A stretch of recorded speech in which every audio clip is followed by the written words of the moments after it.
con Milton Pérez y Verónica Larrea. Un periodismo libre para una democracia plena. Los hechos y las opiniones de los sucesos que marcan nuestro tiempo.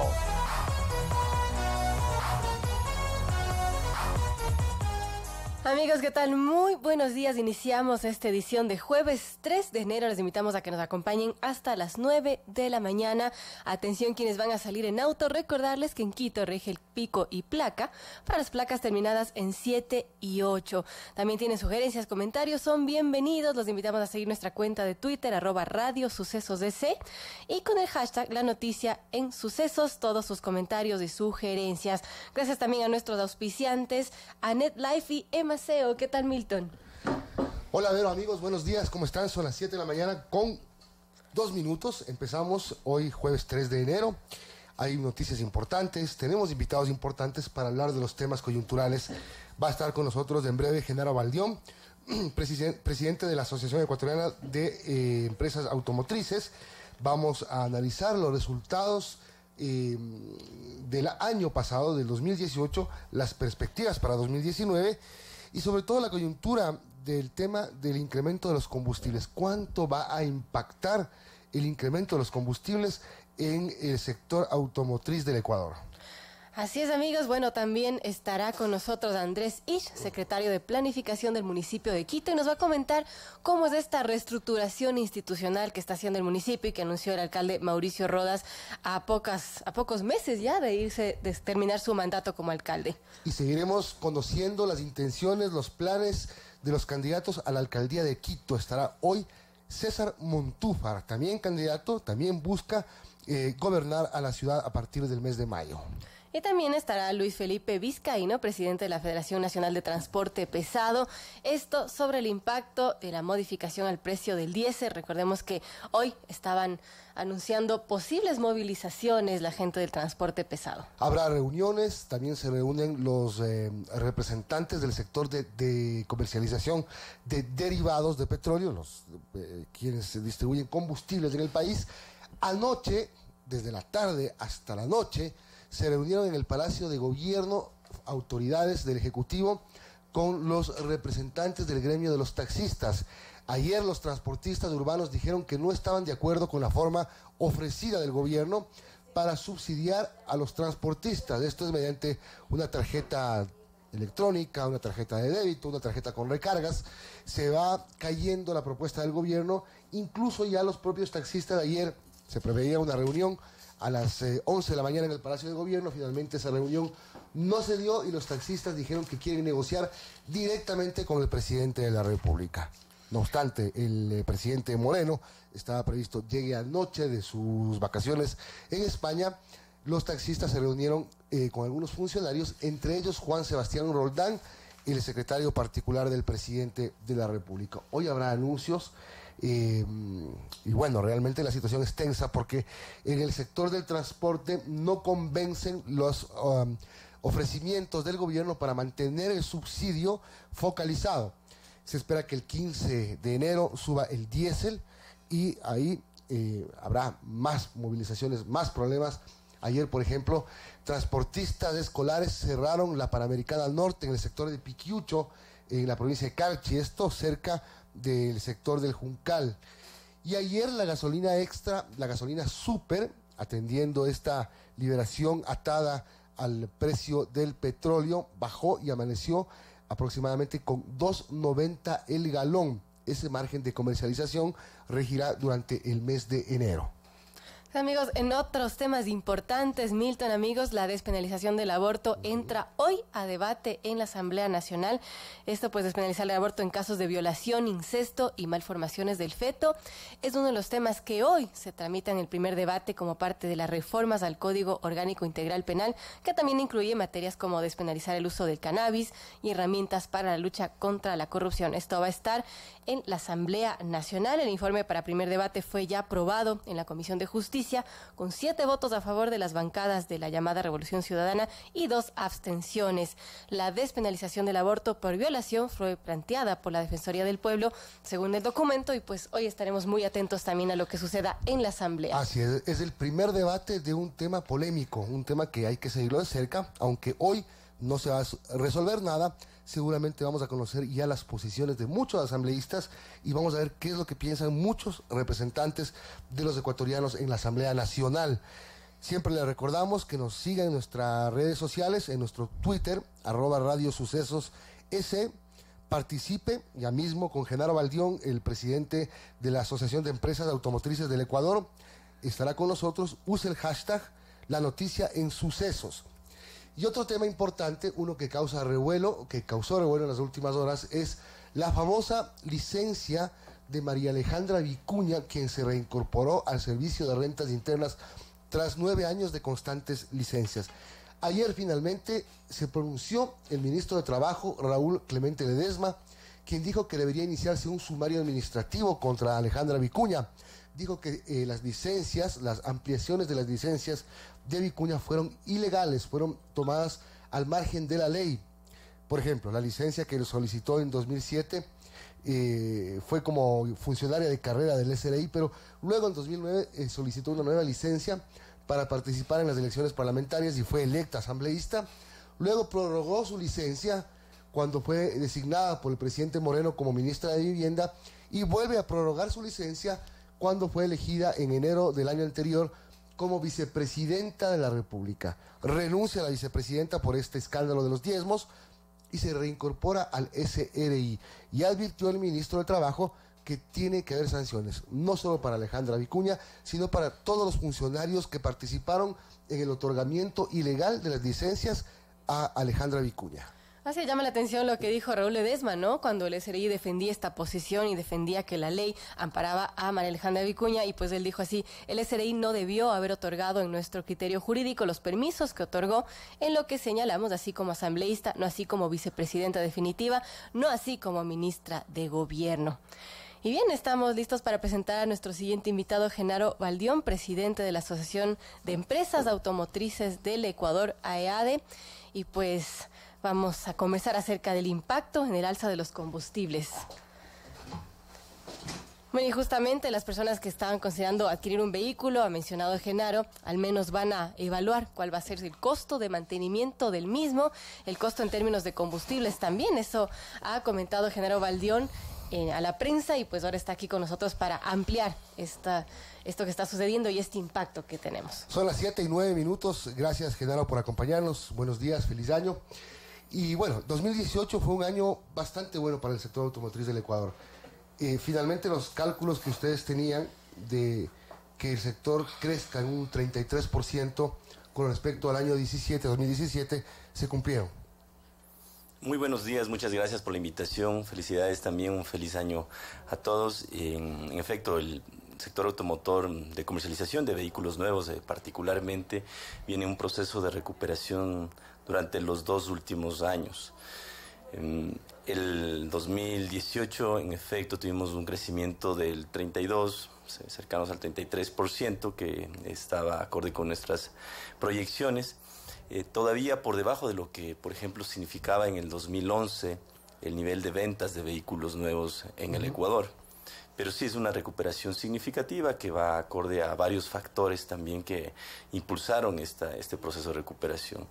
El primero de ellos es la liberación de los cupos de importación tras el acuerdo suscrito con la Unión Europea, el proceso de desgravación también de aranceles que tuvimos con la Unión Europea, el desmonte de ciertas restricciones adicionales que mantenía el sector automotor y también mayores facilidades de crédito. Hubo también un desempeño de la economía relativamente bueno durante el 2017, algo menor durante el 2018, y bueno, fueron varios factores que contribuyeron a la recuperación que tuvimos en el año 2018. Ese 33% que incrementaron las ventas en el sector automotor, ¿significa en unidades cuánto? Estamos hablando que el cierre estará alrededor de los 138,000 vehículos. Todavía no están totalmente cerradas las cifras definitivas de ventas del año pasado, pero nuestra estimación es 138,000 unidades. Recordemos que en el 2011 fueron 140,000 unidades. Ahora, la participación de las marcas, por ejemplo, en el mercado, marcas europeas, por ejemplo, por el acuerdo con la Unión Europea, han aumentado su participación, tienen un porcentaje mayor. las marcas ensambladas en el Ecuador han sido, digamos, requeridas por la ciudadanía? ¿Cómo está el tema del mercado, de la repartición del pastel de ventas del sector automotor? Sí, pues tras la eliminación de cupos de importación hemos tenido un mercado que ha tenido una recomposición. Un mercado más abierto, mucho más competitivo, nuevos modelos, mayor variedad, mejores condiciones de precio también para el consumidor. En fin, esto ha hecho que se recomponga el mercado y también los orígenes. El caso de la Unión Europea es uno de los ejemplos alrededor de esto. Hemos tenido, si comparamos con el 2016 con el 2018, 2016 todavía no teníamos acuerdo en vigencia con la Unión Europea, la participación estaba alrededor del 2% de vehículos de origen de la Unión Europea. En el 2018 tuvimos una participación del 6%. Creció prácticamente 5 veces el volumen de ventas de vehículos de origen de la Unión Europea en el 2018 respecto al 2016. Algo similar, por ejemplo, también ocurre con otros orígenes, como es el caso de China. También, ese es un caso especial, ¿verdad? Sí, imaginémonos que en el 2016 se comercializaron 3.500 vehículos de ese origen. Y en el 2018, enero o noviembre, en ambos casos, se estarían comercializando alrededor de 16.500. 5 veces más de lo que fue en el 2016. ¿A qué se debe esto? Bueno, es un fenómeno no particular. Al precio, a las marcas que son buenas. Alguien me dijo que había 15 marcas chinas en el país. Luego alguien me dijo que me quedé corto, que fueron 25. ¿Cuántas hay? Usted tiene el dato preciso. Bueno, no es un fenómeno particular del Ecuador, ¿no? China es la principal fábrica y productor del mundo de vehículos. Consecuentemente, sus niveles de competitividad son muy elevados. Las condiciones, la innovación permanente que se maneja en el sector automotor, la tecnología que se introduce alrededor de los vehículos permite que puedan ser muy competitivos en todos los mercados. Y este es un fenómeno que está ocurriendo no solo en el Ecuador, sino en todo el mundo, en Europa, en Estados Unidos, la participación de vehículos de origen chino. Pues sí, hay algo más de 20 marcas de origen chino ya presentes en el país, pues hay varias de ellas se introdujeron efectivamente durante el año 2018. ¿Y por qué la gente prefiere o hay esa quintuplicación en la compra, en la venta de vehículos chinos? ¿Los precios son más convenientes? ¿Los autos son mejores? ¿Son más bonitos? No sé.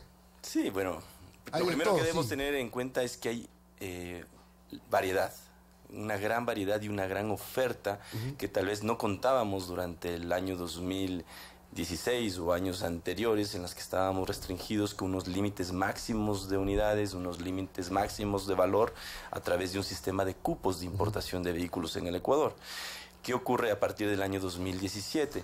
Pues las empresas representantes de marcas en el país pueden ofrecer al público consumidor una mayor variedad, mayores modelos, con mayores tecnologías o diferentes tecnologías a su alcance, y esto permite que el consumidor pueda optar por esto, y obviamente que si hay más competencia los precios también tienden a reducirse. Nuestra estimación es que alrededor de un 7% los precios de los vehículos se han reducido durante el año 2018, si lo comparamos en relación con el año 2016, y esto es resultado de varios factores. El principal es la liberación de los cupos de importación de los vehículos, una partecita también el proceso de desgravación de la Unión Europea en relación con ese mercado específico, que es el 6% ya en el año 2018. Son las 7:15, conversamos con Genaro Baldión, presidente de la Asociación de Empresas Automotrices del Ecuador.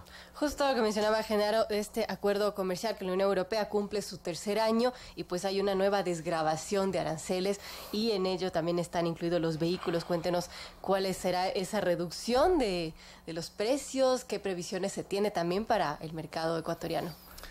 Pues los acuerdos comerciales, como lo evidencia el caso de la Unión Europea, tienen resultados positivos y los estamos viendo en dos sentidos. Por una parte, las exportaciones del Ecuador hacia la Unión Europea pues han tenido un ritmo de crecimiento notable gracias a la entrada en vigencia de ese acuerdo comercial, y también en relación con los beneficios que el consumidor ecuatoriano puede tener como resultado de un acuerdo comercial son palpables. puede tener mayor acceso a productos de distinta calidad, de distinta tecnología que antes no la encontraban en el país y en mejores condiciones de precio, resultado, por ejemplo, de la reducción del arancel que viene en el caso de los vehículos livianos, disminuyendo alrededor de un 5%, depende del tipo de vehículo, los sedán o los SUV están en distintas subpartidas con distintos niveles arancelarios, pero en términos generales podemos decir un 5% anualmente durante 7 años es el proceso de desgravación con la Unión Europea. En el 2018, entonces, es 15% menos de arancel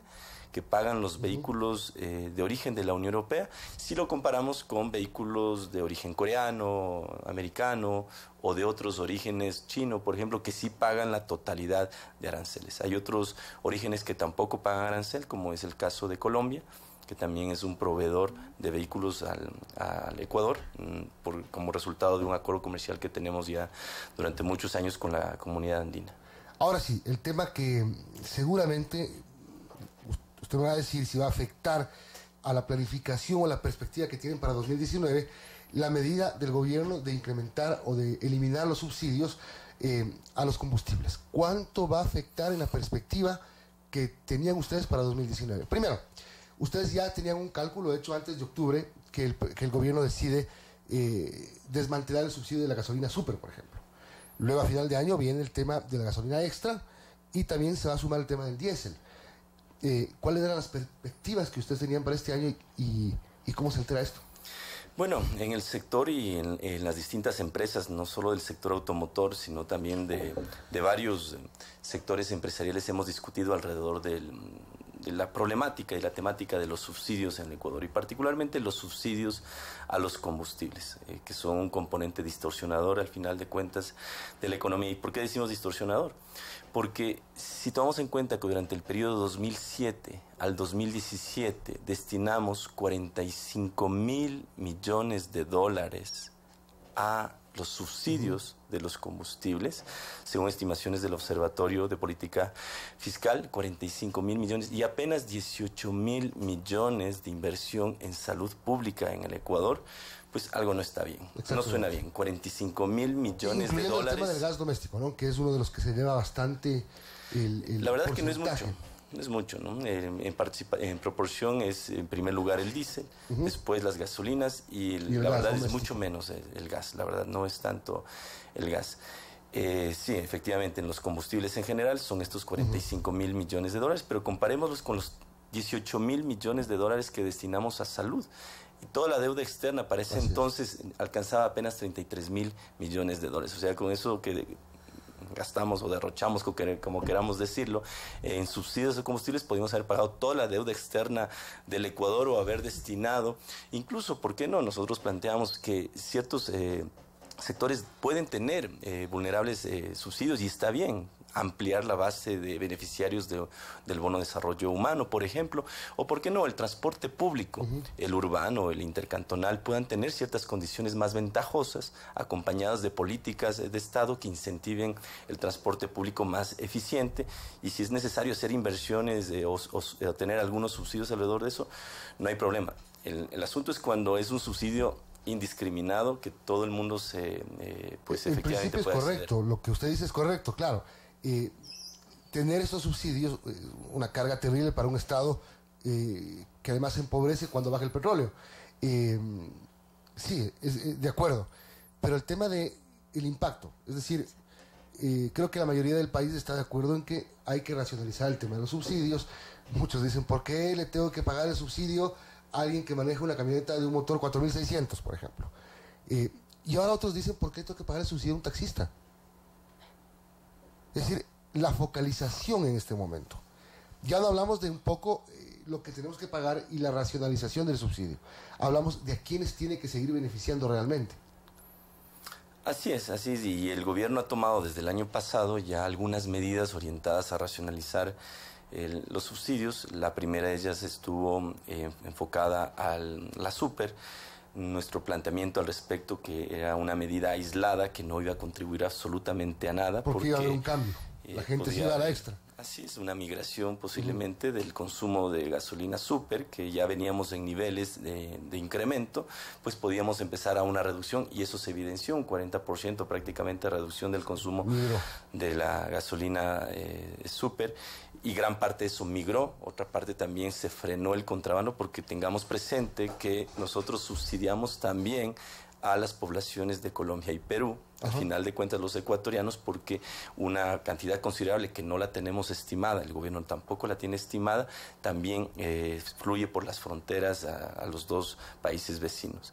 Consecuentemente, esta primera medida de la gasolina súper veíamos que era insuficiente y que deberían tomarse medidas adicionales complementarias y que además estén en el marco de un programa económico que ha sido siempre nuestro planteamiento. No puede ser que reducimos los subsidios, pero seguimos gastando excesivamente en otros aspectos del Estado, del presupuesto del Estado. Consecuentemente, la segunda medida que viene alrededor de la gasolina extra, pues ayuda también a neutralizar este efecto de migración o desplazamiento del consumo de la gasolina súper. No es una eliminación del subsidio lo que está ocurriendo con la gasolina extra, es nada más que una reducción del subsidio que actualmente existe, a diferencia de la súper, en que prácticamente ya se liberó, ahora hay condiciones de mercado y hay eventualmente precios sugeridos por parte de Petroecuador para la comercialización de la gasolina súper. Para la gasolina extra sí hay un precio todavía regulado, subsidiado también parcialmente, y los mecanismos de compensación para algunos sectores que ha señalado el gobierno todavía entendemos que están en discusión, incluso y especialmente con algunos sectores de la transportación que pues todavía no están convencidos de los mecanismos planteados por el gobierno nacional. Nosotros esperamos que pueda llegar a un entendimiento y tener una salida para que ya no haya... Es que ya ni los mismos posibles beneficiarios de la compensación están de acuerdo con el mecanismo ofrecido por el gobierno. Es decir, hay trabas digamos, de los mismos involucrados. Sí, así hemos escuchado que no hay un consenso, no hay una conformidad, una aceptación, al menos explícita por ahora, alrededor de un mecanismo propuesto por parte del gobierno, que es un cupo prácticamente, con unos límites máximos de consumo mensuales de combustibles para el sector de la transportación. Justamente les han dado plazo hasta el 15 de enero, esto es la Cooperativa de Transporte Público de Pasajeros en Guayaquil, para que el presidente derogue el incremento del precio de combustible, si no, anuncian que el 16 de enero habrá paro de transportes en esa ciudad. Genaro, usted mencionaba, bueno, es adecuado esta eliminación de los subsidios, sin embargo, pues va a tener un impacto en la venta de vehículos. Usted ha mencionado, pues quizás la gente se piense dos veces a la hora de comprar un vehículo por el costo de mantenimiento, por el costo que requiere para movilizarse con el combustible. Sí, definitivamente el incremento de los precios de los combustibles en general que utiliza el parque automotor vigente, pues pueden tener un efecto en la decisión de compra del consumidor. Y esto puede, en términos generales o macro del sector automotor, significar una reducción, una contracción de la demanda. Sin embargo, este no va a ser el principal factor que va a influir en el desempeño de la actividad de comercialización de vehículos desde nuestro punto de vista.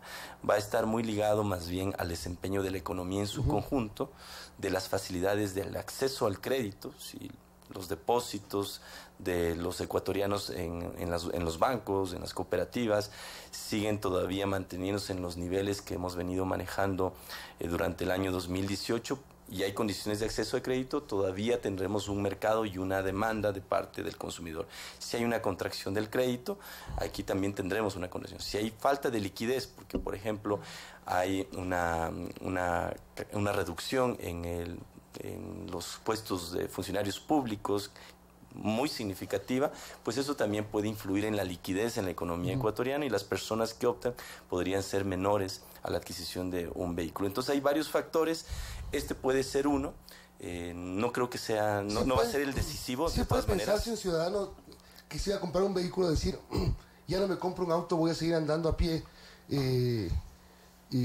porque me subió $1 la gasolina. ¿Puede llegar a eso? Nosotros, al parecer, o sea, lo normal y el comportamiento del consumidor más bien va a estar asociado cuán eficiente va a ser el vehículo, algo que es además natural en el mercado de comercialización de vehículos a nivel mundial, excepto en casos como el Ecuador, en el que no le preocupa cuánto consume un vehículo. Hoy el consumidor va a estar más atento a cuál es la eficiencia, cuál es el desempeño que tiene el vehículo por kilómetros y consumo de combustible. Ahí es, y el motor que tenga. Ahí es cuando viene la pregunta que le quería hacer luego del comentario suyo. El tema de que uno se lo pensaba antes, por ejemplo, me compro un auto diésel. Se supone que el diésel luego del 15 de enero va a subir a $2.74, si no estoy equivocado, y los autos particulares no van a ser beneficiarios de un subsidio. Hoy cuesta $1.03, es decir, es más del 100% largo el incremento en el precio del diésel, si es que se lo da, porque todavía no es oficial. El tema de los autos híbridos, por ejemplo. Y el tema de los autos, yo recuerdo, había una marca cuando subió la gasolina super en octubre, septiembre, que empezó a publicar sus anuncios y decía, usa gasolina extra. Empecé a ver los anuncios enseguida. Es decir, la eficiencia que tenga el vehículo, la gente, qué es lo que va a buscar. El tema del diésel, por ejemplo, los vehículos a diésel particulares incluso son muchas camionetas que son utilizadas para ciertas tareas de trabajo, no sé, sector agricultor, sector ganadero, sector del transporte, y que no necesariamente son agremiadas y que no se van a beneficiar de un eventual subsidio. Sí, para darnos una idea de la composición de los vehículos nuevos que se venden en el país, un 79%, o sea, prácticamente un 80%, son vehículos a gasolina. Un 19% son de diésel, un 2% son híbridos y un 0.1% son eléctricos, ¿no? Para darnos una idea cuál es el mercado que tenemos actualmente, y efectivamente el 80% es de la demanda, está asociada a la gasolina. Del 18% de los vehículos a diésel, gran parte están destinados a vehículos de trabajo. Son vehículos comerciales, son los buses, son los camiones, o son vehículos que demandan motores más grandes para las necesidades específicas de trabajo. Consecuentemente, todavía vamos a tener aquí en gasolina un nivel de demanda bastante elevado de vehículos. Y sin embargo, vehículos a gasolina tenemos nuevas tecnologías mucho más eficientes de las que teníamos años. No solo por su cilindraje, sino también por la eficiencia en sí mismo y la tecnología que está incorporada en los motores de los vehículos.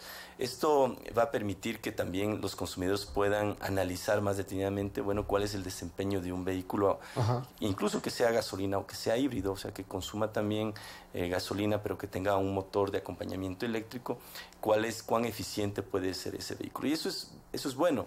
Eso es bueno para la economía, que haya un ahorro también en el consumo del combustible, en términos generales, ya dejando de lado el subsidio. Es bueno porque también los efectos que puede tener el consumo excesivo también están asociados a efectos no solo en el medio ambiente, sino en la salud pública. Así es que tener más bien políticas que acompañen la eficiencia energética en el sector automotor son positivas. Tuvimos un lamentable retroceso el año pasado cuando se impuso nuevamente el IVA a los vehículos híbridos. Claro. Esto significó un desplome prácticamente del mercado de vehículos híbridos los 3 últimos meses del año 2018, y aquí estamos en contravía. Los tributos, los impuestos deberían estar en función en buena medida de la eficiencia, y tengamos en cuenta que en el Ecuador ya tenemos una alta carga tributaria alrededor de los vehículos. Para que darnos una idea, un vehículo en términos generales, uno termina pagando el 40% del valor del vehículo, son impuestos.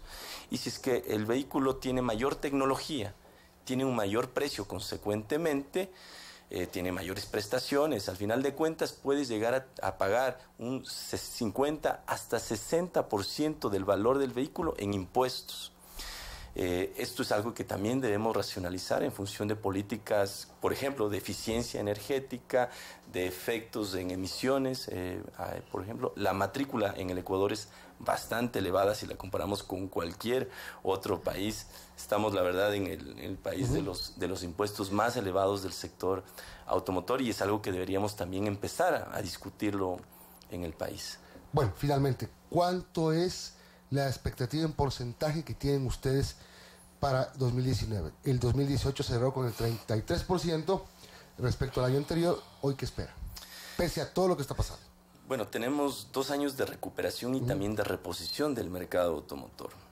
También hay ciclos en este mercado y consideramos que a partir del año 2019, este año específicamente, pues vendrá un proceso más bien de contracción de esa demanda. Hay varios factores y el financiamiento va a ser uno de los determinantes, la liquidez en la economía ecuatoriana, eventualmente también impactos colaterales como esto del incremento de los precios de los combustibles, y nuestra estimación es que al menos un 10% podamos tener de reducción en relación con el año 2018 en el 2019. O sea, si se vendieron 138,000 en el año 2018, en el 2019 nuestra expectativa podría estar alrededor de los 125,000, 128,000 vehículos. Bien, muchas gracias, Genaro Baldión, presidente de AEADE, la Asociación de Empresas Automotrices del Ecuador, con las perspectivas para 2019, pese a todo lo que está pasando alrededor del precio de los combustibles. Muchísimas gracias, un gusto estar aquí.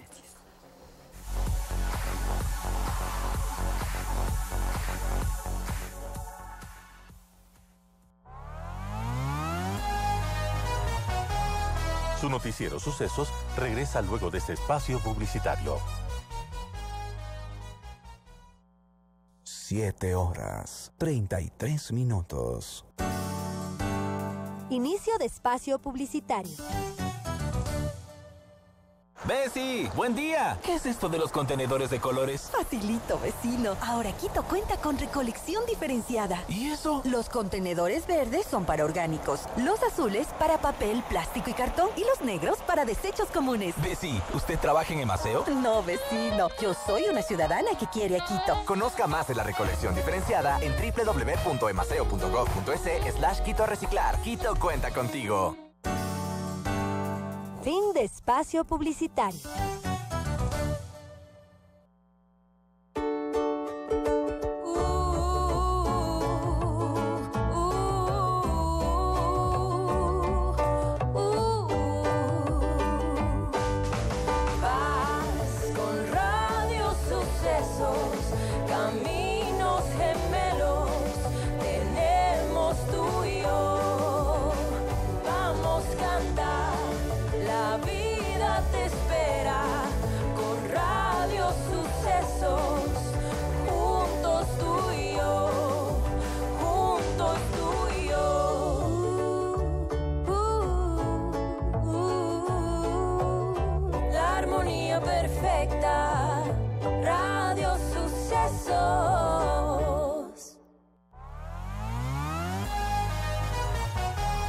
Continuamos en su noticiero Sucesos.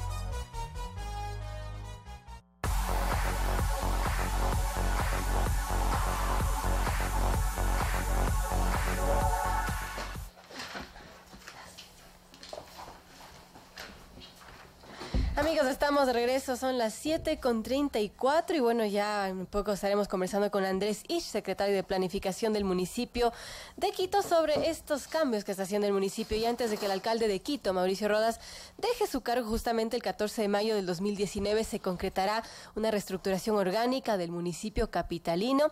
Esta medida incluye reducir de 12 a 7 las secretarías del municipio, también eliminar 7 direcciones metropolitanas, fusionar varias empresas públicas, la salida de funcionarios de libre nombramiento y remoción, que no incluirá a empleados de carrera, así como no renovar contratos ocasionales. Esto representaría un ahorro estimado de unos $20 millones anuales. Y pues ahora justamente tenemos a Andrés Isch, secretario de Planificación del municipio, para que nos cuente con mayor profundidad de qué se tratan estos cambios, de esta reestructuración que va a emprender el municipio capitalino. Vi antes de empezar la entrevista, Vero, que los niveles de radiación, los niveles ultravioletas hoy iban a estar también muy altos en Quito, así que salga con sombrilla, póngase bloqueador solar, una gorrita, un sombrero, o simplemente no salga, no se exponga al sol. Andrés Isch, buenos días, gracias por acompañarnos, secretario de Planificación del municipio de Quito.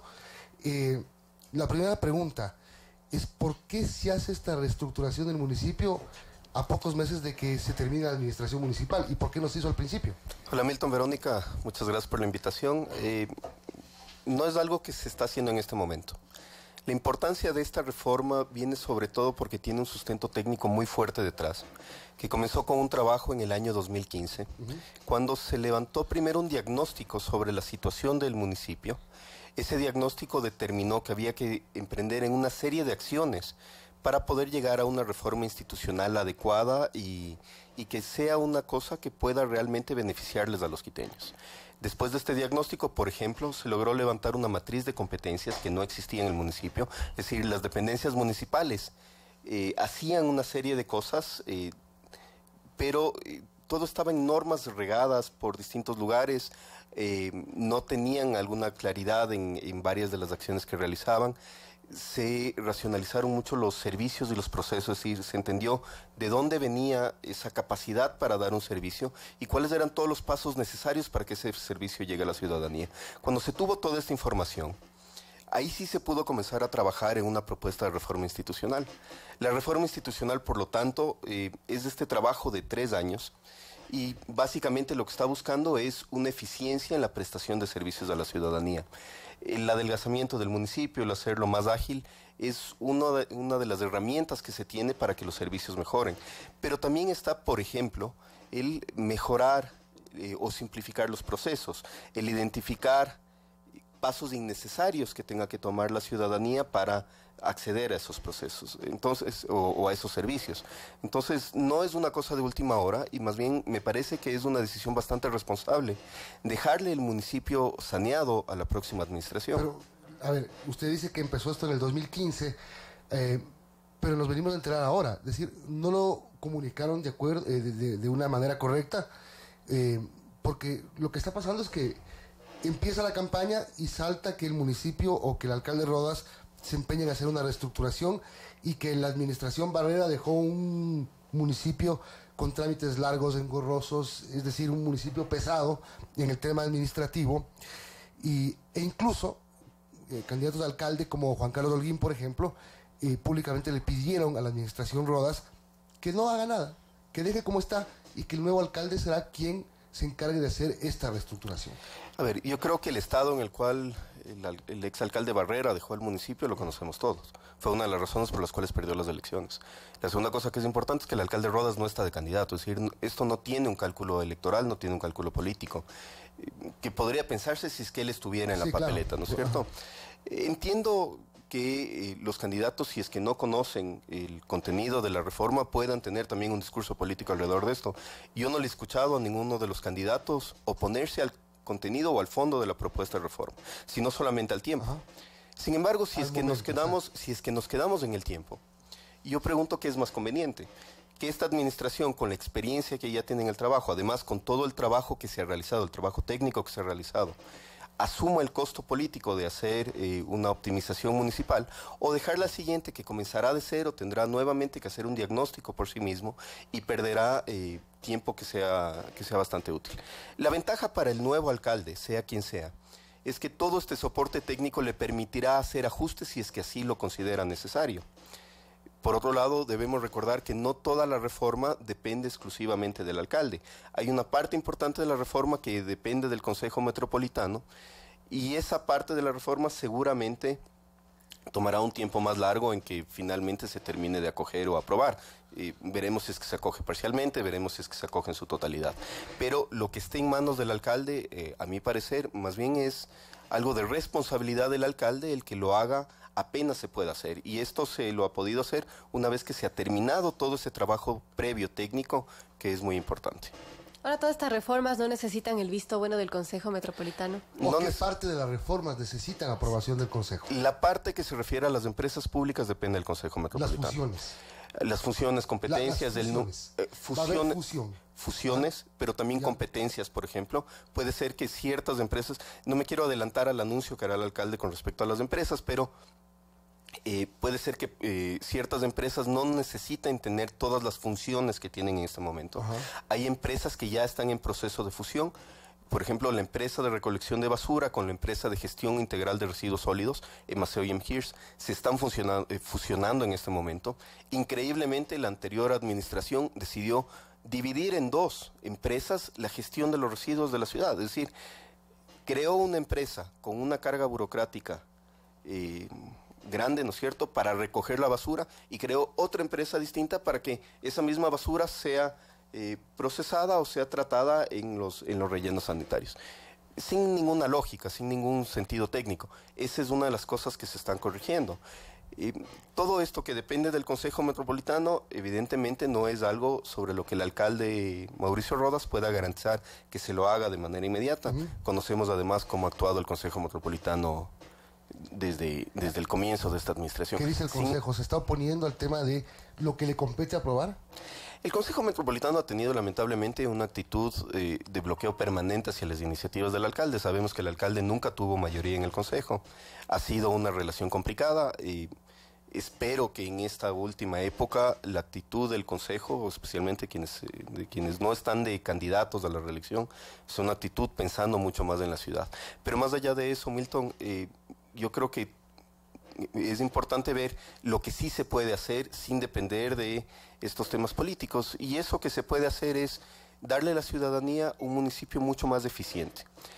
Si es que nos ponemos a pensar, por ejemplo, en los trámites que tiene que hacer un ciudadano, nosotros tenemos que enfocarnos en que esos trámites se simplifiquen, que nos ahorremos pasos, que el ciudadano no tenga que desplazarse por la ciudad de una dependencia a otra para ir obteniendo requisitos por aquí o por allá. Pero o eso determinados. Se puede hacer antes. Eso se puede hacer desde el 2014 cuando inició la administración. Se hubiera podido hacer antes si es que hubiéramos contado con la información adecuada.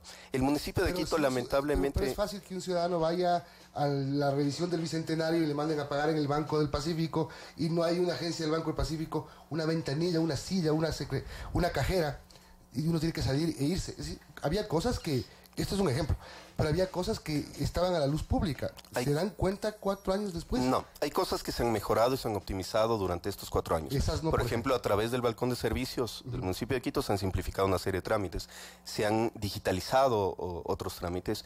El municipio móvil, cuando ha ido al territorio, también ha ayudado mucho a la ciudadanía. Pero hay una serie de procesos que requieren de un cambio de estructura. Y hay procesos además que dependen de la coordinación de distintas dependencias. Además de los procesos, también tenemos una cosa muy importante. Tenemos políticas transversales que cada vez son más dependientes unas de otras, que ya no son políticas que están encasilladas en áreas muy estrictas o muy pequeñas. Pensemos, por ejemplo, en las políticas ambientales. Hasta hace unos años las políticas ambientales eran políticas que estaban circunscritas a ciertas acciones muy puntuales, a nivel estatal en el Ministerio del Ambiente, ¿no es cierto?, a nivel municipal en la Secretaría de Ambiente, pero por el nivel de importancia nos damos cuenta que tienen que ser de una transversalización absoluta. Las políticas de movilidad no pueden estar separadas de las políticas ambientales. Las políticas de desarrollo urbano de la ciudad no pueden estar separadas de estas dos. A eso también corresponde la lógica de la reforma que se está planteando. En cuanto a las políticas sociales, esta alcaldía ha tenido un gran éxito con las políticas sociales, inclusive dejando de lado o a pesar de haber dejado de lado muchos de los réditos que esas políticas pueden generarle al alcalde de turno, porque se ha priorizado el tener políticas que realmente generen capacidad en el futuro para grupos de atención prioritaria, para niños, etc. Pero esas políticas sociales hay que seguirlas fortaleciendo, y qué mejor que darles un enfoque de integralidad, ¿cierto? Que no se terminen las políticas para un niño, por ejemplo, a los 3 años o a los 5 años, sino que se pueda continuar con una coordinación muchísimo mejor para que ese niño siga recibiendo atención a lo largo de su vida y tengamos después una población mejor preparada, con mejores capacidades, etc. Todo esto va atado de la mano de la reforma institucional. Entonces tenemos, por un lado, eficiencia y optimización de recursos, por otro lado tenemos disminución y mejora en la atención de servicios, pero también una mejor coordinación de las políticas. Todo eso va dentro de este gran sustento técnico que nos ha llevado a plantear la reforma. Son las 7:45, conversamos con Andrés Isch, secretario de Planificación del municipio de Quito. Amigos, tienen comentarios, sugerencias, preguntas para Andrés Ish, ya lo saben, nos encuentran en Twitter como @radiosucesosdc con el hashtag La Noticia en Sucesos. Y Andrés, de estas 12 a 7 secretarías del municipio y también estas 7 direcciones que serían eliminadas o fusionadas, ¿cuáles son? ¿Y cuáles nos puede ya comentar? ¿Cuáles son estas que se suprimirían, se fusionarían? Algo adelantamos en la conversación, pero por ejemplo, la Secretaría de Ambiente, la Secretaría de Movilidad y la Secretaría de Territorio, Hábitat y Vivienda van a estar bajo un gran paraguas que será la Secretaría de Políticas Territoriales y Sostenibilidad. La Secretaría de Educación, la Secretaría de Salud y la Secretaría de Inclusión Social estarán bajo el paraguas de la Secretaría de Políticas Sociales. Hemos considerado también muy importante elevar la categoría de la protección patrimonial. Y tendremos ahora la Secretaría de Cultura y Patrimonio. Ya no será solamente una Secretaría de Cultura. También se eleva la importancia que se le da al archivo histórico de la ciudad, al cronista de la ciudad, con la Dirección de Memoria Histórica. Se va a fusionar el Instituto de la Ciudad con el Instituto Metropolitano de Planificación Urbana, dándole además un sentido ciudadano, con un componente ciudadano mucho más importante, que lo que busca es que las políticas y la planificación urbana de largo plazo de la ciudad excedan los tiempos políticos. Es decir, no queremos que esté solamente la visión del alcalde en la planificación y en las políticas urbanas, sino que la ciudad pueda tener una continuidad a largo plazo, cogiendo modelos muy exitosos como el de Bilbao, el de Curitiba, etcétera. Hemos también redefinido y aclarado ciertas competencias de otras secretarías. Hemos optimizado los modelos de gestión, por ejemplo, de las administraciones zonales, una de las cosas que se está proponiendo.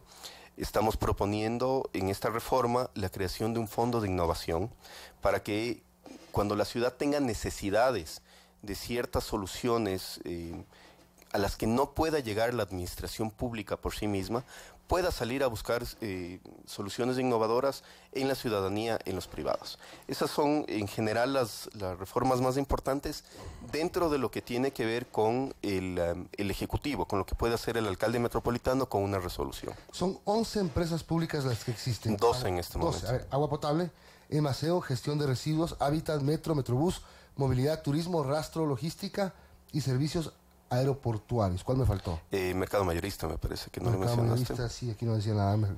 ¿De 11 quedan? En este momento de 12 van a quedar 12. 11 con la fusión de Macem Hears.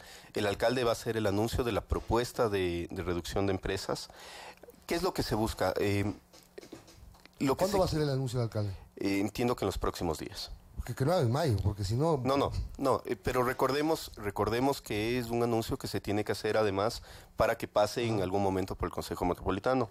Así es que el anuncio va a ir acompañado de una propuesta de ordenanza, pero más que la reducción como tal, porque me parece que puede ser inclusive una propuesta que puede caer en populismo, el tema de reducir por reducir, ¿no es cierto? Lo que se busca es optimizar, hacerlo más eficiente. Si es que vamos a reducir en algún lado es porque ese dinero va a ir a inversión. Por ahorrar también es una propuesta que puede ser demagógica. De acuerdo. Ese ahorro tiene que ir a inversión. Sí, quizás. Ese ahorro tiene que ir a inversión. Ajá. No debe ir a gasto corriente. ¿Cuánto se van a ahorrar? $20 millones al año. Mi cálculo es que hasta unos 20 millones si es que esta propuesta inicial es aceptada por el Consejo Metropolitano. 20 millones al año que se pasen de gasto corriente a inversión es muchísimo dinero. Si nosotros pensamos en lo que necesitamos, por ejemplo, para seguir mejorando el acceso a barrios, para incrementar los presupuestos participativos. En este momento los presupuestos participativos, los que se ejecutaron este año, si no me equivoco, fueron alrededor de 23 millones. Para el 2019 se priorizaron cerca de 30 millones con la comunidad. Estamos hablando casi del mismo monto de presupuestos participativos. Estamos hablando que en cuestión de 2 años tendríamos el monto que corresponde a un proyecto tan importante como el Chalpi, que va a garantizar agua potable para Quito hasta el 2040. Es decir, es mucho dinero que bien utilizado se traduce en mejoras para la calidad de vida de la ciudadanía. El tema de reducir oficinas, de reducir entidades o de fusionarlas, significa inevitablemente el despido de personal. En algunos casos, en otros casos, lo que permite la nueva estructura es que... No solamente reubicaciones. Hay una serie de personas que se están jubilando del municipio, ¿sí? Esas partidas no necesitan ser llenadas nuevamente si es que la estructura soporta que la provisión de servicios y las competencias se puedan dar con menos personas. Los contratos ocasionales que se terminaron en diciembre o que se terminarán en los próximos meses no necesitan ser habilitados nuevamente. Personal directivo, porque no pensemos solamente en números, sino en número de personas, sino pensemos también en la masa salarial. Si es que se reduce la masa salarial, son buenas noticias para el municipio. Con la reducción de ciertos cargos directivos se está reduciendo la masa salarial, inclusive si es que no hay despido de personas. Entonces, por eso decía, no se trata solamente de hablar de un número de funcionarios o solamente de hablar de un número de dependencias, sino sobre todo si es que se está consiguiendo que el municipio de Quito cada vez tenga menos gasto corriente y más gasto de inversión. Y aquí quiero decir algo, este trabajo ha sido importante y viene desde hace varios años. El porcentaje de gasto corriente ha venido reduciéndose constantemente. Comenzó con la resolución de austeridad que emitió el alcalde una vez que asumió la alcaldía. Y en este momento, si tomamos el presupuesto total del municipio del 2018, el gasto corriente llega apenas al 13%. Es decir, somos de los municipios, o tal vez el municipio del país, que menos gasto corriente tiene en este momento y que más gasto de inversión tiene en relación a su presupuesto. Antes de una pregunta del público, le escribe Nelson Manzano a través de nuestra cuenta de Twitter de Radio Sucesos, @radiosucesosdc. Y dice, señor Ish, ¿se pensó alguna vez en simplificar los trámites para comerciantes informales para que la gente pueda trabajar? ¿O fue más fácil asignar más presupuesto a los metropolitanos para controlarlos e incautar sus productos? Hay que hacer ambas cosas. Es decir, hay que garantizar, por un lado, que los ciudadanos puedan trabajar de una manera segura, de una manera adecuada, de una manera ordenada, ¿no es cierto?, que no afecte los derechos de otros ciudadanos, y al mismo tiempo se tiene que garantizar tener el personal suficiente para tener orden en la ciudad, tener control y hacer cumplir con la ley. El alcalde Rodas, en días pasados, escribió en su cuenta de Twitter denunciando un poco el tema de el bloqueo sin razón de la mayoría de concejales llega al extremo de no cumplir con la obligación legal de aprobar la ejecución presupuestaria del municipio sin argumento alguno. Por cierto, la ejecución del 91% es una cifra muy positiva. 91% de ejecución. 91% de ejecución es del presupuesto de este año, del año 2018. Es una cifra alta, no es una cifra ideal, pero es una cifra alta. Para compararlo, Milton, es una cifra altísima, es una cifra casi para no creerla. Es una cifra muy buena. Y yo creo que la de este año va a ser mejor todavía. Yo creo que el 2018 vamos a cerrar con una cifra más alta que el 91%. Si es que comparamos al último año de la anterior administración, él solamente a nivel de la planta central se quedó con un 80%, me parece, de ejecución. Ajá. Y en la empresa de obras públicas se dejaron de ejecutar más de $200 millones. Es decir, entre la planta central y la empresa de obras públicas se dejaron de ejecutar más recursos que los que se necesitarían para construir la extensión del metro. Ese es un tema de absoluta responsabilidad, es decir, el buscar una correcta utilización de recursos, que los recursos se gasten adecuadamente dentro del periodo fiscal. Depende, por un lado, de que se tenga una planificación adecuada, pero por otro lado también de que la coordinación entre entidades sea la correcta. Y hacia allá también va la reforma institucional, a seguir mejorando la calidad del gasto municipal. Esta administración se ha caracterizado por ser muy dedicada, lo cual me parece bueno, a sacar el metro de la capital. Una obra que sin duda es grande y tiene un valor extraordinario y será seguramente muy útil, no la solución definitiva, pero sí muy útil. Pero muchos sectores han calificado a la administración Rodas como una administración metrocentrista, que solamente ha girado alrededor del metro. Creo que no. Y hay varias cosas que lo demuestran. Los programas sociales han sido muy importantes. Los programas sociales han tenido un impulso que no iban a ir en beneficio de esta administración municipal en términos políticos, pero sí en beneficio de la ciudadanía. Los temas de participación ciudadana han tenido un impulso muy fuerte del alcalde. Desde la Asamblea de Quito, la máxima instancia de participación, que ya se ha convertido en un espacio de discusión donde hay muchísima legitimidad de parte de quienes participan ahí, a los presupuestos participativos, a las asambleas barriales, etcétera. tenemos también cosas muy importantes vinculadas a políticas de uso de suelo y de territorio. Estamos en este momento hablando de la instauración en la ciudad de normas de ecoeficiencia. Tenemos un plan para descarbonizar el parque automotor de manera progresiva para cumplir con los estándares del Acuerdo de París. Quito ha tenido una participación muy importante dentro del C40, por ejemplo, en temas ambientales. Tenemos políticas de gobierno abierto que son muy importantes. Todas estas cosas son decisiones y políticas a largo plazo y de futuro. Sin duda el proyecto del metro en cuanto a inversión, infraestructura, es un proyecto importantísimo. No solamente por lo que va a pasar en temas de movilidad y debajo de la superficie, sino por todos los cambios que podemos ver en la superficie, las nuevas centralidades, la nueva visión que tiene Quito hacia el 2040. Es decir, no es una alcaldía que se ha enfocado en el metro, pero sin embargo el metro ha sido una obra tan compleja, con tantas posibilidades de que salga mal, que había que ponerle mucha atención. Y es una obra además que se la construyó y se la inició sabiendo que no se le iba a inaugurar en esta administración. Fue una decisión hecha con muchísima responsabilidad y además con muchísima eficiencia. El Metro de Quito se lo ha construido sin necesidad de un solo contrato complementario, sin incrementar el presupuesto en un centavo y dentro de plazo. Son se me fue la hora. 7:56. Conversamos con Andrés Ich, secretario de Planificación del municipio de Quito. Yo tengo una pregunta, Andrés, y es sobre los temas de los impuestos prediales. Hace un año hubo esta polémica que surgió a raíz de la revisión del costo del impuesto predial. Ahora, pues, el municipio ha mencionado que no va a haber variaciones al respecto. Cuéntenos cómo la ciudadanía puede pagar este impuesto. ¿Hay descuentos en los primeros días del pago de este impuesto? Sí, recordemos que el incremento que se dio el año pasado fue por la aplicación de la ley de tierras, que fue una ley salida del correísmo, que obligaba a una actualización cada 2 años del valor de los predios a valor comercial.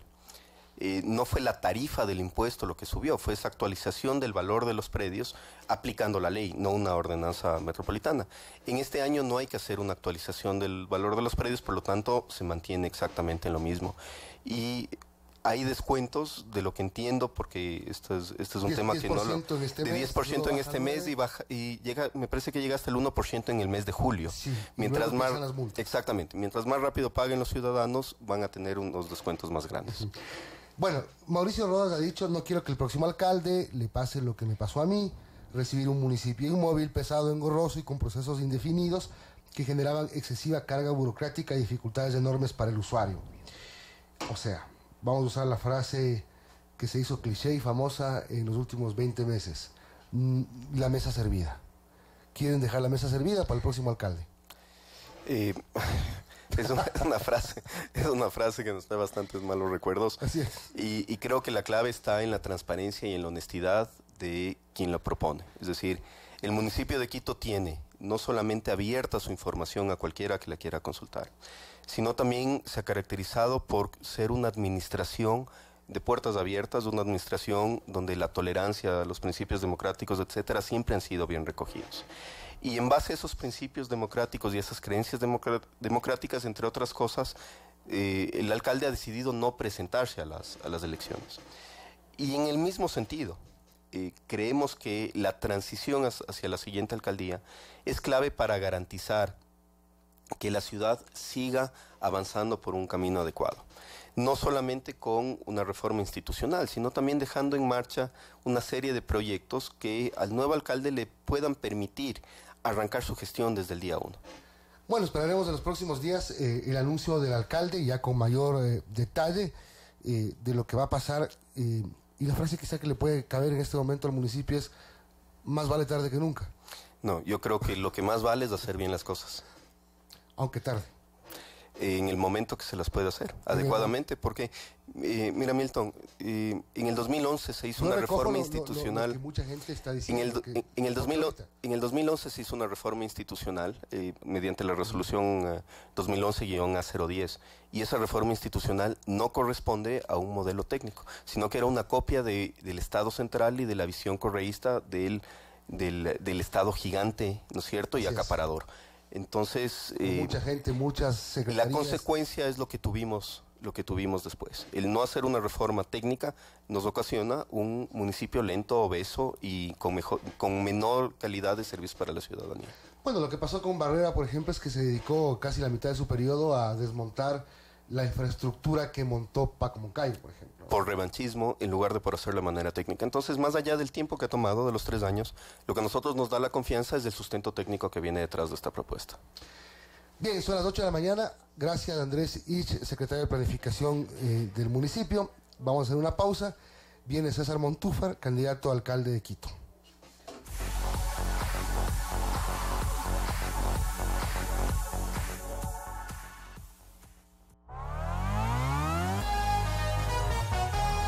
Su noticiero Sucesos regresa luego de este espacio publicitario.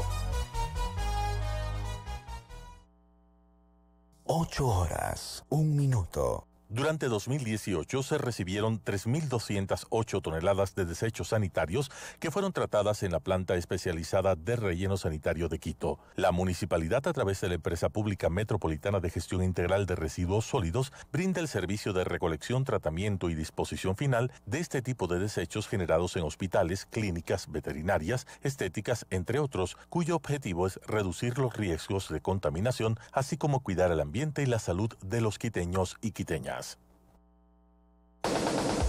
Escúchanos en internet en tiempo real, ingresando a www.radiosucesos.fm. Aquí usted escucha la música más bella del mundo. Inglaterra. Grecia. Ecuador. Y aunque todo lo que dice la gente suena verdad. Porque la buena música no tiene nacionalidad. Porque la buena música es de todos.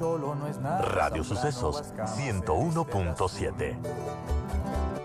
Pero no sé para dónde debo ir.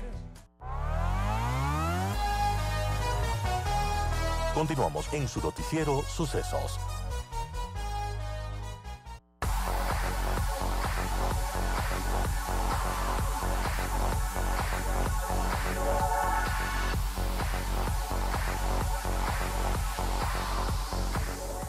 Amigos, son las 8:02, estamos de regreso, pero antes un mensaje de Emaceo. La recolección de la basura es tarea de todos. Respetemos los horarios de recolección de basura. Este es un mensaje de Emaceo.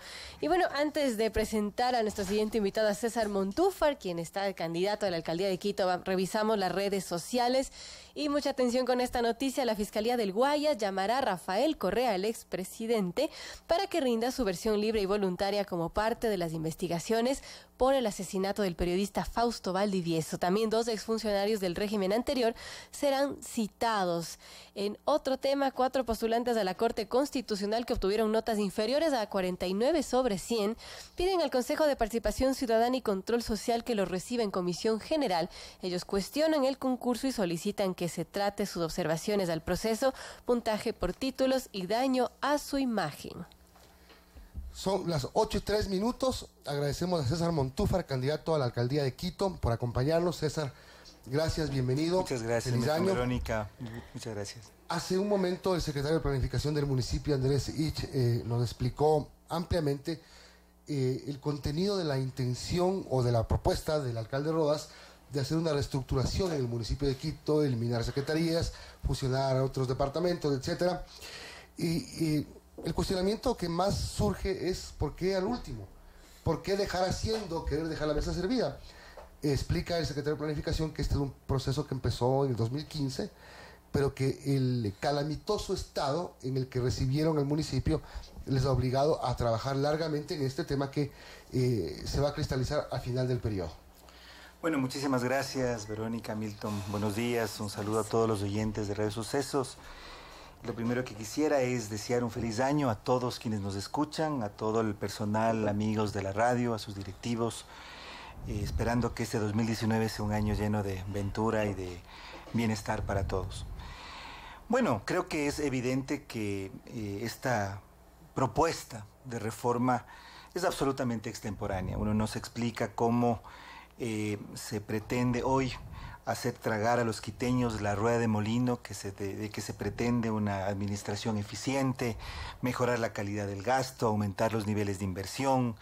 E incluso escuché desmontar la estructura que el anterior alcalde dejó copiada del correísmo, cuando estamos apenas a 3 meses de una transición que va a darse, y además cuando tenemos el hecho insólito de que no solamente el alcalde que cumplía su primer periodo, que termina su primer periodo, no se postula para la reelección, sino que ni siquiera su partido presenta un candidato. Es decir, eso demuestra una bancarrota política muy clara de la actual administración, del actual alcalde, y creo que los quiteños hemos sentido y la ciudad siente lo que ha significado un desgobierno de la administración municipal en los últimos años. Creo que eso es evidente, y por más de que en este momento se pretenda esconder esta situación detrás de palabras ampulosas, de frases construidas a partir de clichés, creo que la realidad y la crisis que vive Quito, la crisis que vive la administración municipal es evidente, y la bancarrota política de la actual administración lo mismo. Ahora, uno de los temas importantes quizás que en la campaña, una propuesta de César Montúfar, es hacer un cambio en la estructura municipal. Por ejemplo, las funciones de los concejales, escuché que deberían ser diferentes. El tema del Estatuto Autonómico de Quito, que no ha sido aplicado y que no ha sido, digamos, terminado. Son propuestas, digamos, que son de un cambio estructural para el funcionamiento de una administración de la ciudad. A ver, Quito tiene una cantidad de problemas coyunturales, tema de basura, movilidad, inseguridad, temas ambientales muy graves. El aire que respiramos los quiteños es el de peor calidad de todas las capitales de América Latina. Temas de infraestructura. Infraestructura. Tenemos problemas estructurales, coyunturales, pero estos se deben a un problema de fondo. Me parece que la próxima administración va a tener que asumirlos de manera responsable, tomando decisiones muy firmes, muy fuertes, algo que este alcalde no ha hecho porque no tenía la autoridad política para hacerlo, y sobre todo, me parece a mí, proyectando un proyecto de ciudad a mediano plazo. Tú has mencionado el tema del Estatuto Autonómico, algo que debió ser aprobado desde la administración del exalcalde Moncayo. Es inexplicable cómo ahora candidatos, o el mismo exalcalde Moncayo habla del Estatuto Autonómico, todos los candidatos hablan del Estatuto Autonómico, pero no explican por qué este no se aprobó. Pero hay un punto que es fundamental cuando hablamos del Estatuto Autonómico, y es que esta es una ley orgánica, que además para ser aprobada,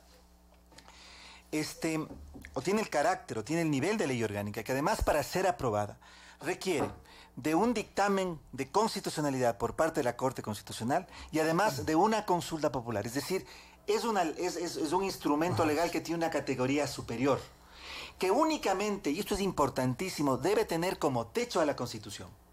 Esto es importante, porque muchas veces dicen, pero el ordenamiento del correísmo, el COTAD, etcétera, etcétera, limita las posibilidades del alcalde. No.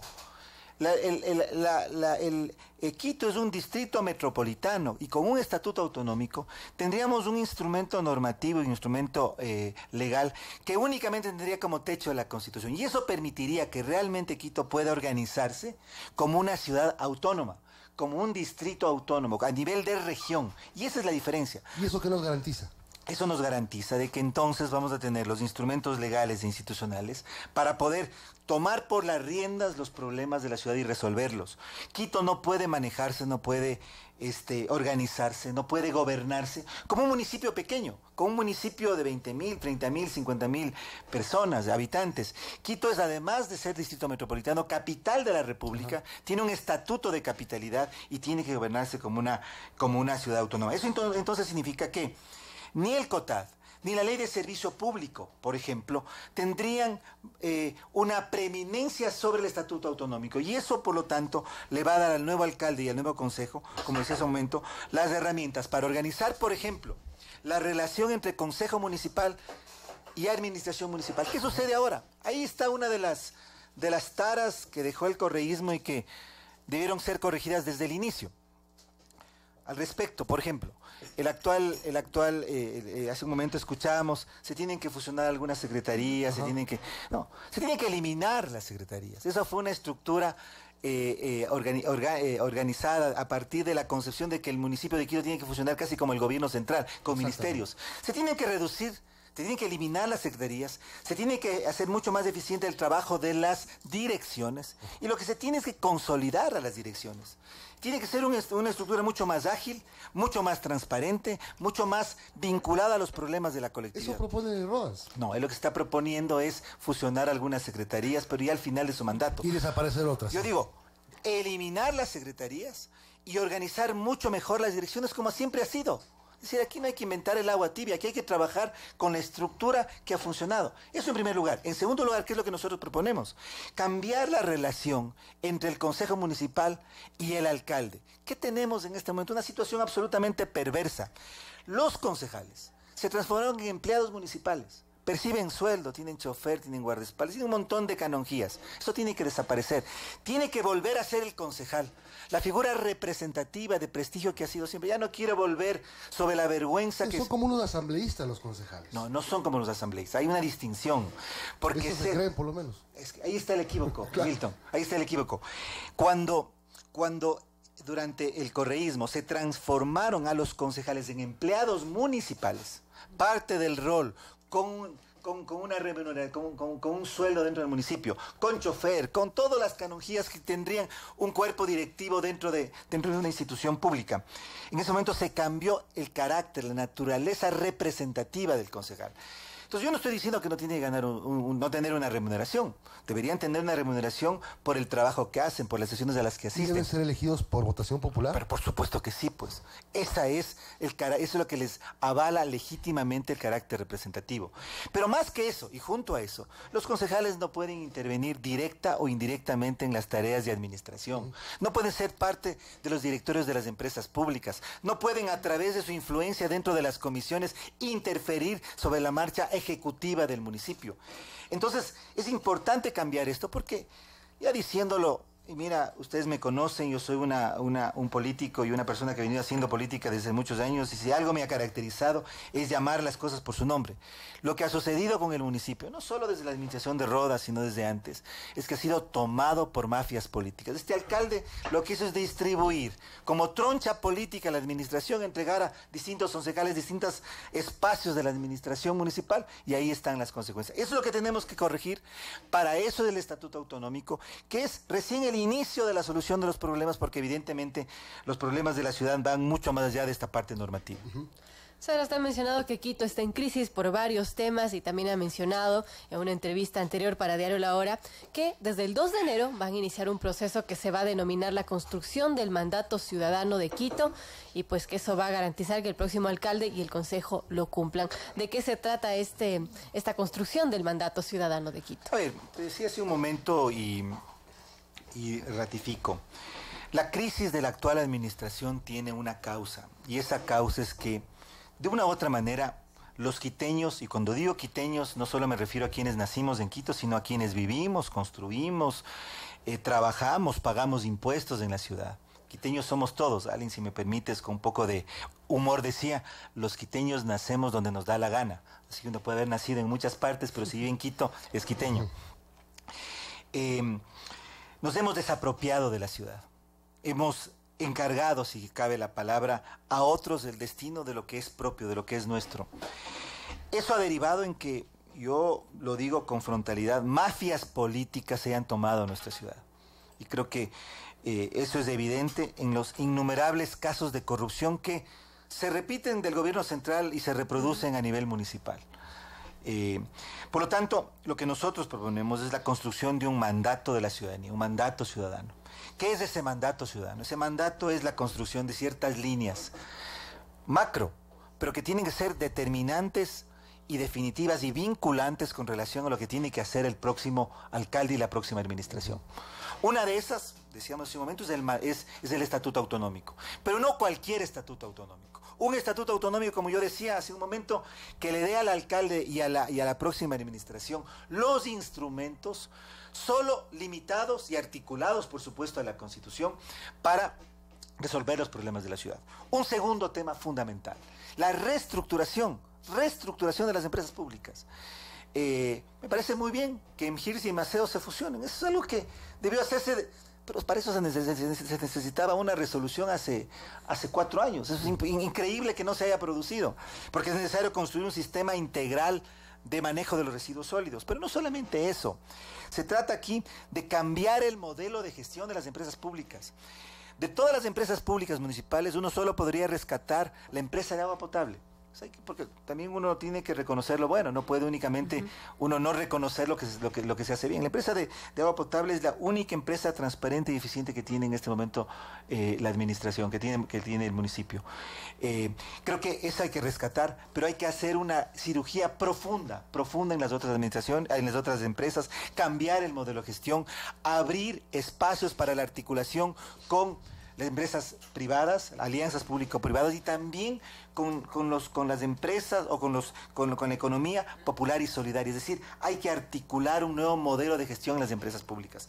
En tercer lugar, el mandato de Quito tiene que establecer cuál va a ser o para dónde debe ir la nueva estructura de la administración del municipio. Hace un momento decía, hay que eliminar las secretarías, hay que volver a las direcciones que deberían ser mucho más compactas, menos ampulosas, menos ambiciosas. El municipio tiene que comprenderse como un organismo de servicio. El municipio de Quito y todos los municipios tienen que servir a la ciudadanía, tienen que proveer con eficiencia servicios básicos. Eso es lo que tenemos que hacer.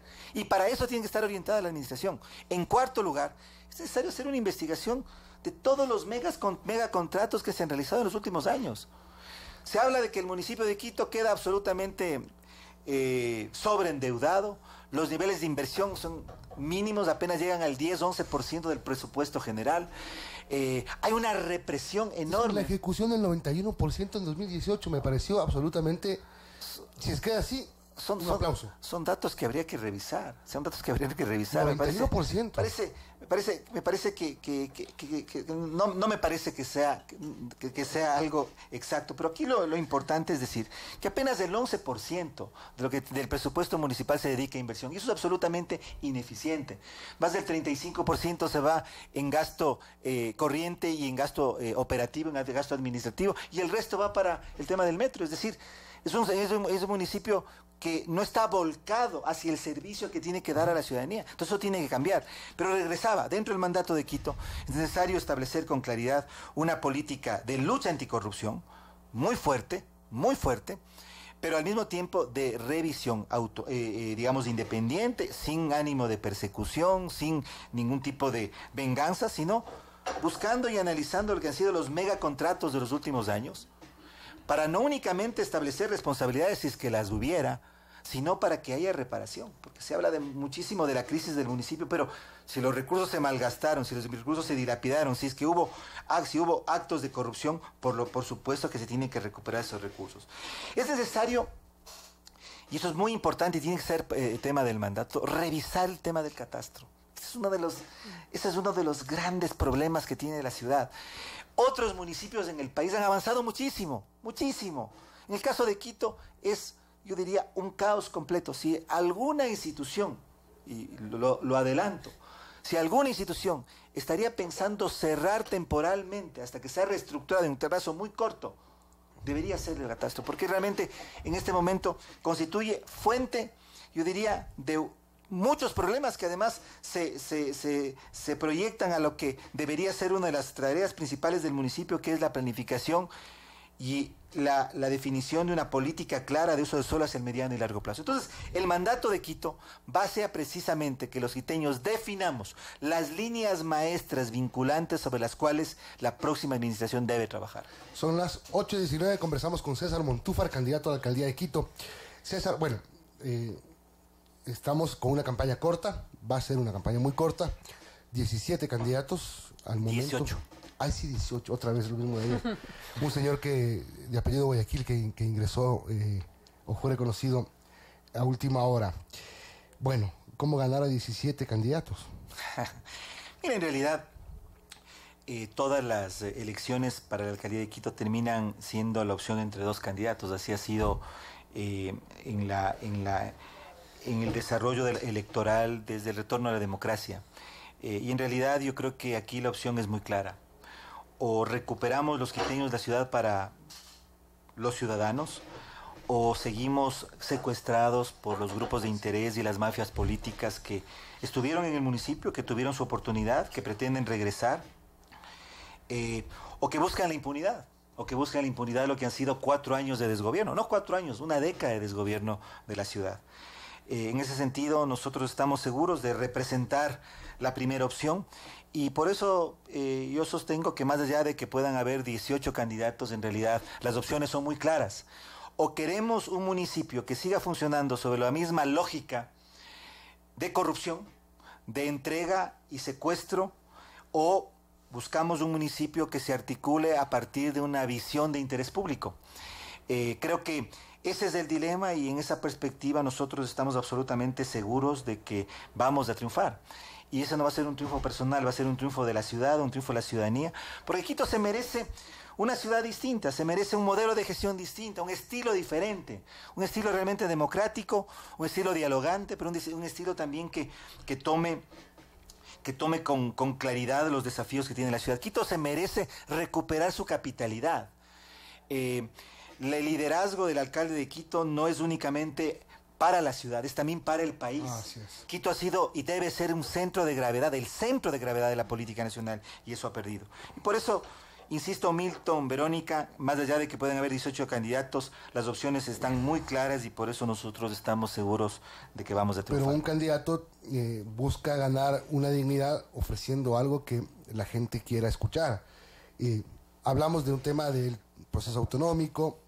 ¿Qué otras propuestas? Porque mucha gente no entiende. Dice, bueno, pero me van a pavimentar la calle, me van a dar el agua potable, me van a dar transporte. ¿Cuál es la propuesta, digamos, estrella con la que quiere llegar César Montúfar a la gente? Bueno, la propuesta clara es de honestidad, de lucha anticorrupción. Yo prometo un municipio sin corrupción, obras sin corrupción. Este es el tema central de mi campaña, pero además del tema central de lo que ha sido mi práctica y mi lucha política en los últimos años. Pero en nuestro programa hay además... Dicen que eso ya es bastante para este país, ¿no? Yo te diría que es un desafío enorme. A veces es demagogia. Es un desafío enorme. Sí, pero yo he pasado en los últimos años luchando en contra de la corrupción y creo que puedo entender cómo funciona. Creo que el haber sido acusador particular en contra de Jorge Glass, ahora el proceso legal que llevo por delincuencia organizada en contra de Rafael Correa, me da cuenta más o menos de por dónde van las cosas. Pero en el programa nuestro, nosotros planteamos 5 ejes, 20 políticas y 5 proyectos futuro. Solo me permites enumerar esos 5 proyectos. Uno es del Estatuto Autonómico. El segundo... Consulta popular de entrada. Entonces. Por supuesto, tiene que haber, para que haya Estatuto Autonómico tiene que haber una consulta. O sea, es decir, eso dice la Constitución. En mayo, al día siguiente, es convocada una consulta. Es que para que haya estatuto tiene que haber consulta. Sí, así es. Eso dice la Constitución.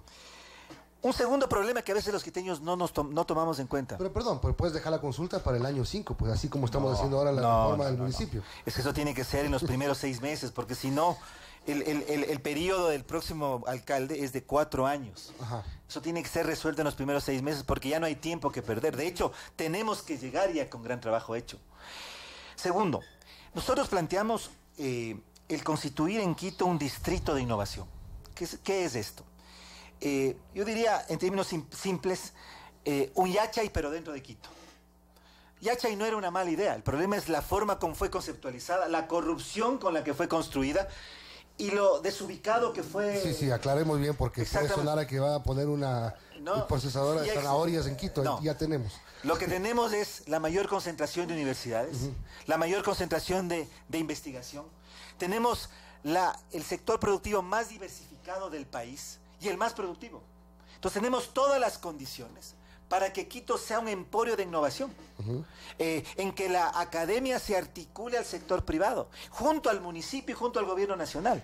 Entonces, el crear un distrito de innovación que genere oportunidades de crecimiento económico, de empleo, de desarrollo en investigación, en tecnología, es lo obvio en una ciudad como Quito. Entonces esa es una de nuestras propuestas. En el sur, porque van a ver ustedes que en gran medida mi propuesta tiene que ver con temas educativos. Yo soy profesor universitario y allí está mi trayectoria y está también ahí mi conocimiento y experiencia. Mira, el sur de Quito, y si uno mira igualmente el tema universitario, tiene un déficit enorme y una injusticia, diría, inconcebible, impresentable en términos de que no existe una sola universidad pública en el sur. Por supuesto, no es competencia del municipio crear universidades, pero puede promover junto al gobierno nacional una zona especial de desarrollo económico en el sur de Quito, articulado a un proyecto universitario público. Es decir, la investigación, el desarrollo productivo, la generación de oportunidades de empleo y de trabajo y de generación de empresas pequeñas, medianas y micro. Tenemos allí una gran potencial. Si tú ves el sur de Quito, 1.300.000 personas, 1.300.000 personas casi abandonadas. Si uno miraría y compararía la infraestructura que hay en el sur con relación a otros distritos de la ciudad.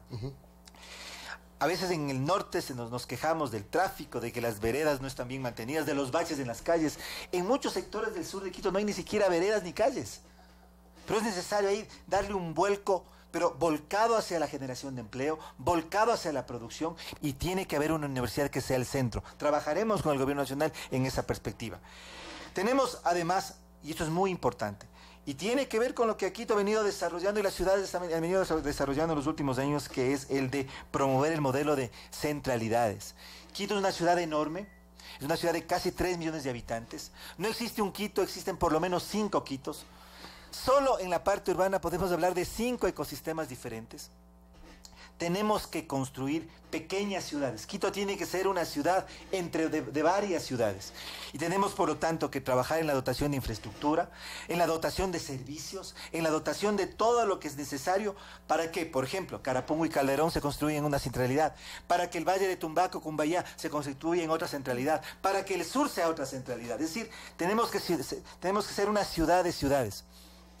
Y es otro proyecto emblemático que tenemos. Entonces, nuestra propuesta, como digo, va hacia resolver los problemas coyunturales, por supuesto, pero sobre todo a que Quito pueda recuperar una noción y una visión de mediano y largo plazo, rescatando y reafirmando su condición de capitalidad.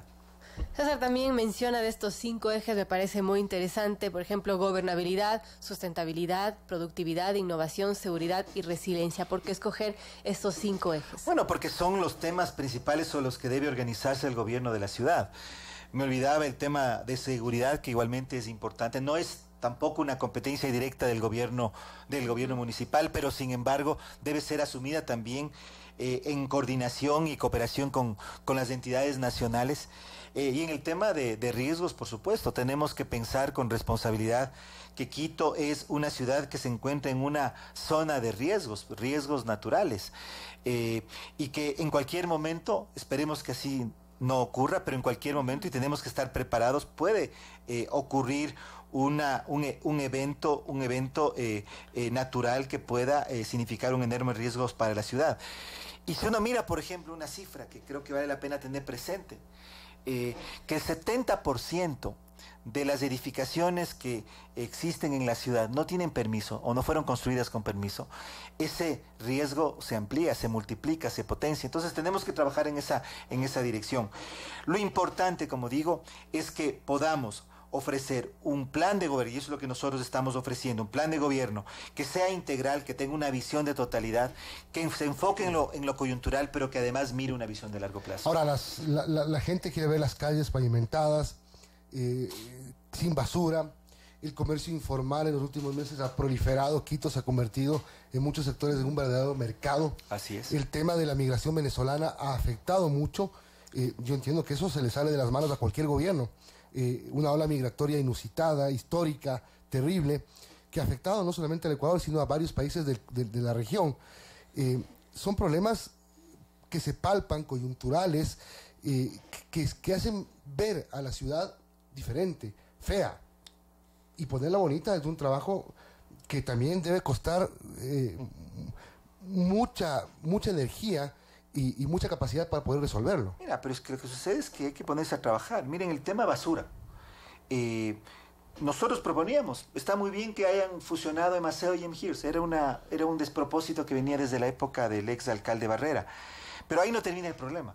Es necesario constituir un sistema integral de manejo de residuos sólidos. Y para eso es necesario articular a los 4 actores que participan. A los ciudadanos, creo que en Quito tiene que haber una campaña de motivación, de educación, pero también una campaña de responsabilizar a los ciudadanos de reciclar, reducir la cantidad de basura que se genera, reutilizar. Y ahí el municipio tiene que tener un liderazgo. Tienen los medios de comunicación que cumplir un papel, tienen los colegios, las escuelas, las universidades que cumplir un papel. El tema de la economía popular y solidaria, los recicladores de base tienen que tener mayor espacio, se tiene que garantizar sus derechos laborales, se tiene que articularlos al sistema que el municipio tiene que articular, se tiene que reestructurar absolutamente Maceo. Creo que eso es una prioridad. Es necesario cambiar el modelo de gestión, es necesario invitar a la empresa privada, hay que hacer alianzas público-privadas para que entonces ciudadanos, municipio, recicladores de base y empresa privada podamos constituir un sistema integrado de transporte. El tema de la migración venezolana. Mira, no es competencia del gobierno municipal, pero hay una propuesta que ha sido llevada adelante por el actual canciller que nosotros consideramos correcta y en la que el gobierno municipal tiene que participar, que es la consolidación de este corredor humanitario. El alcalde no puede cruzarse de brazos. Su tarea no solamente se limita a, digamos, adecuar parcialmente albergues que son solamente una solución paliativa. Tenemos que participar con mucho mayor liderazgo desde el municipio en la construcción y en la consolidación de ese corredor humanitario y también en la búsqueda de una solución global al problema.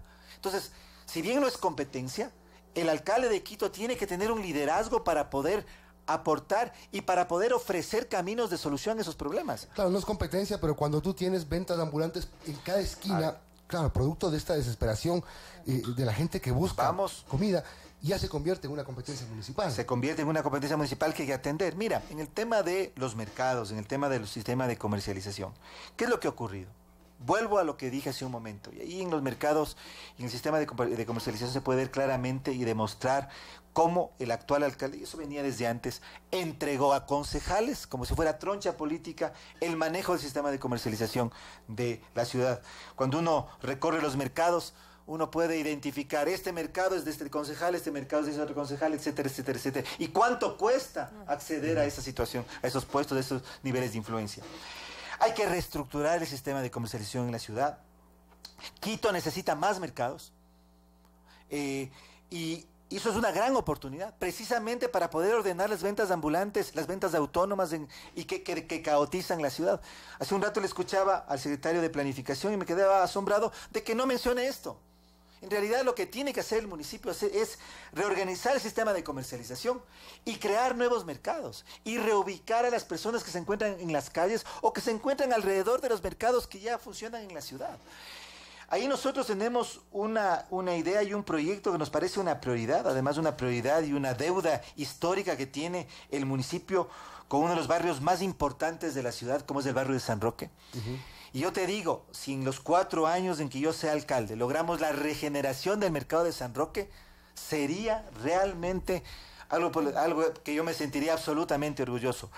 No solamente por lo que significa como historia para la ciudad del mercado de San Roque, sino por el impacto que tendría por el centro histórico y para toda la ciudad. Entonces, el tema de las ventas ambulantes tiene una solución. Esa solución es reorganizar el sistema de comercialización y crear nuevos mercados, reubicar a las personas que están ganándose el pan de todos los días y que tampoco se les puede negar ese derecho a trabajar. Transporte. Mira, otra cosa muy importante. Este alcalde construyó un túnel. Es obra física, importante. Yo no estoy negando la importancia, pero no hizo lo más importante. Lo importante es la reorganización del sistema de movilidad y transporte en la ciudad. La construcción de lo que los expertos denominan el sistema integrado de transporte. Es decir, cómo se va a reorganizar las rutas, los itinerarios, las más de 3.000 unidades de transporte convencional que operan en la ciudad, que tienen que complementar el sistema de metro.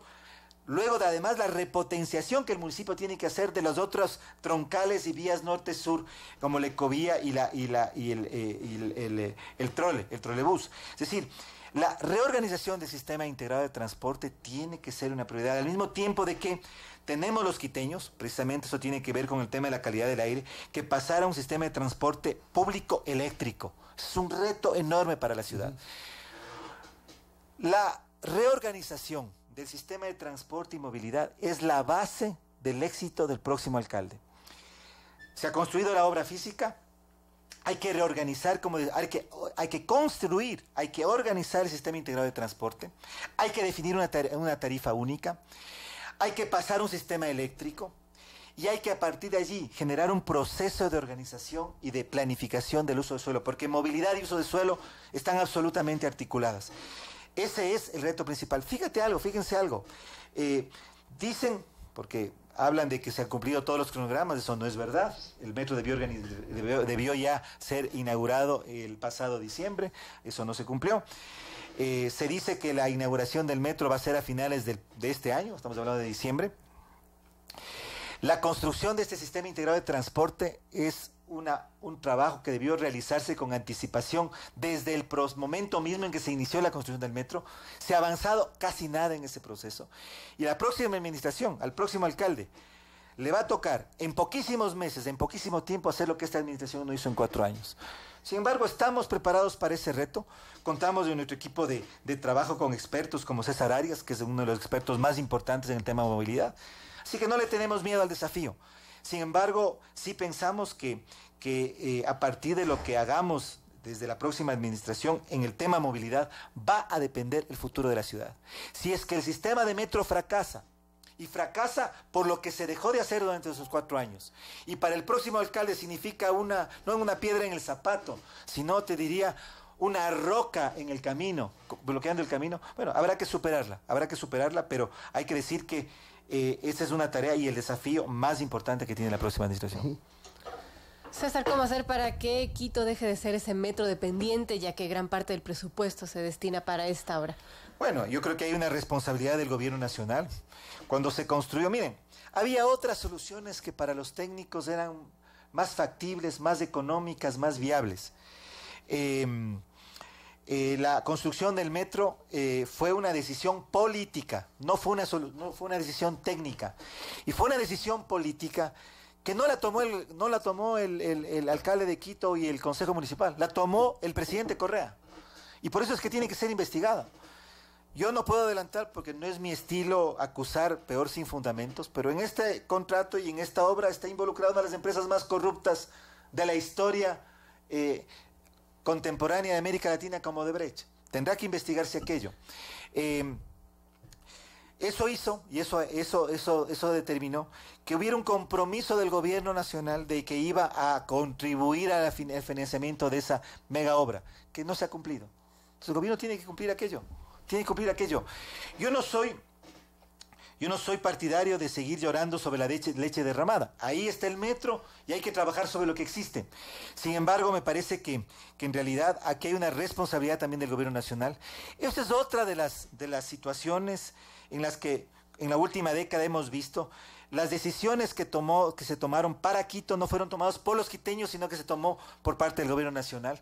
Y esa imposición a los quiteños de este tipo de obras, las plataformas gubernamentales en el norte, en el sur, es otra. Ahora al presidente Moreno se le ocurrió que tiene que hacer un cable desde el aeropuerto hasta la Carolina. Es decir, creo que eso tiene que parar. Los quiteños tenemos que gobernarnos, tenemos que establecer una relación cordial, de colaboración, pero independiente del gobierno nacional, y tenemos que exigir al gobierno nacional lo que nos corresponde. El gobierno nacional se comprometió a contribuir en el financiamiento de esta obra, tiene que cumplirlo. Bien, 8:38, gracias a César Montúfar, candidato a alcalde de Quito. Ya seguiremos conversando, todavía queda un tiempito antes de la elección de marzo.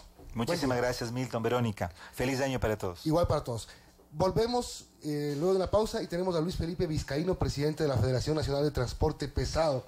El tema pesado del momento es la eliminación de los subsidios al diésel.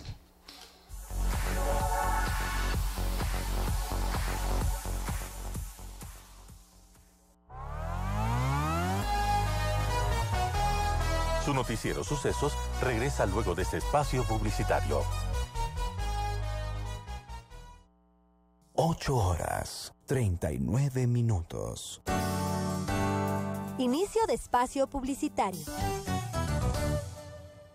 Bessie, buen día. ¿Qué es esto de los contenedores de colores? Facilito, vecino. Ahora Quito cuenta con recolección diferenciada. ¿Y eso? Los contenedores verdes son para orgánicos, los azules para papel, plástico y cartón y los negros para desechos comunes. Bessie, ¿usted trabaja en Emaceo? No, vecino. Yo soy una ciudadana que quiere a Quito. Conozca más de la recolección diferenciada en www.emaceo.gov.es/Quito Reciclar. Quito cuenta contigo.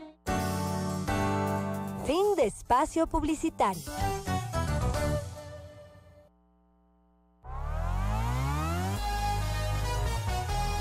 Continuamos en su noticiero Sucesos.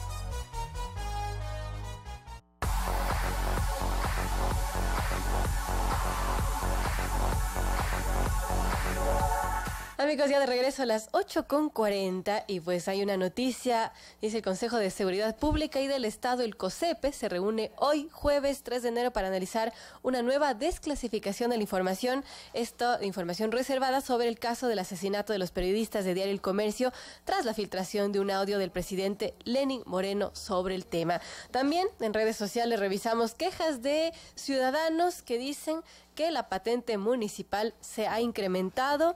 Hay quienes dicen un incremento exagerado y piden explicaciones, ya que este valor se ha duplicado o triplicado en ciertos casos. Y también, pues gremios de transportistas anunciaron ayer movilizaciones y pidieron al presidente Lenín Moreno la derogación inmediata del decreto que pretende eliminar el subsidio al combustible diésel. El presidente de la Federación de Cooperativas de Transporte Público de Pasajeros, Abel Gómez, mencionó a la prensa la mañana de ayer en una rueda de prensa que el decreto es lesivo para los intereses y la economía de los transportistas y advirtió que si el diésel sube de precio, el 15 de enero las unidades no podrán trabajar por incapacidad operativa. Bien, son las 8:41, vamos a conversar con Pablo Contero, nuestro amigo que está aquí. Saludos a Pablito, que viene con Luis Felipe Vizcaíno, presidente de la Federación Nacional del Transporte Pesado. Gracias, Luis Felipe, por acompañarnos. Bueno, el decreto 619, que empezó aparentemente diciendo una cosa y terminó diciendo otra, o nosotros somos tontos y nunca entendimos nada. Buenos días, Milton. Justamente estamos muy preocupados porque, como todo el país conoce, realmente habíamos venido manteniendo diálogos con el gobierno nacional y se había anunciado únicamente el incremento de la gasolina extra y también de la gasolina Ecopaís. Nadie esperaba un incremento del diésel, inclusive el señor ministro había salido públicamente a anunciar que no subía el diésel debido a que podía generar un impacto inflacionario hacia los sectores más vulnerables de la sociedad, como en efecto así lo es. Sin embargo, la semana pasada se nos entrega el decreto 619, en donde evidentemente se elimina el diésel. Para nosotros el diésel es el elemento fundamental de nuestra operación, ya que representa el 40% en la estructura de costos de operación.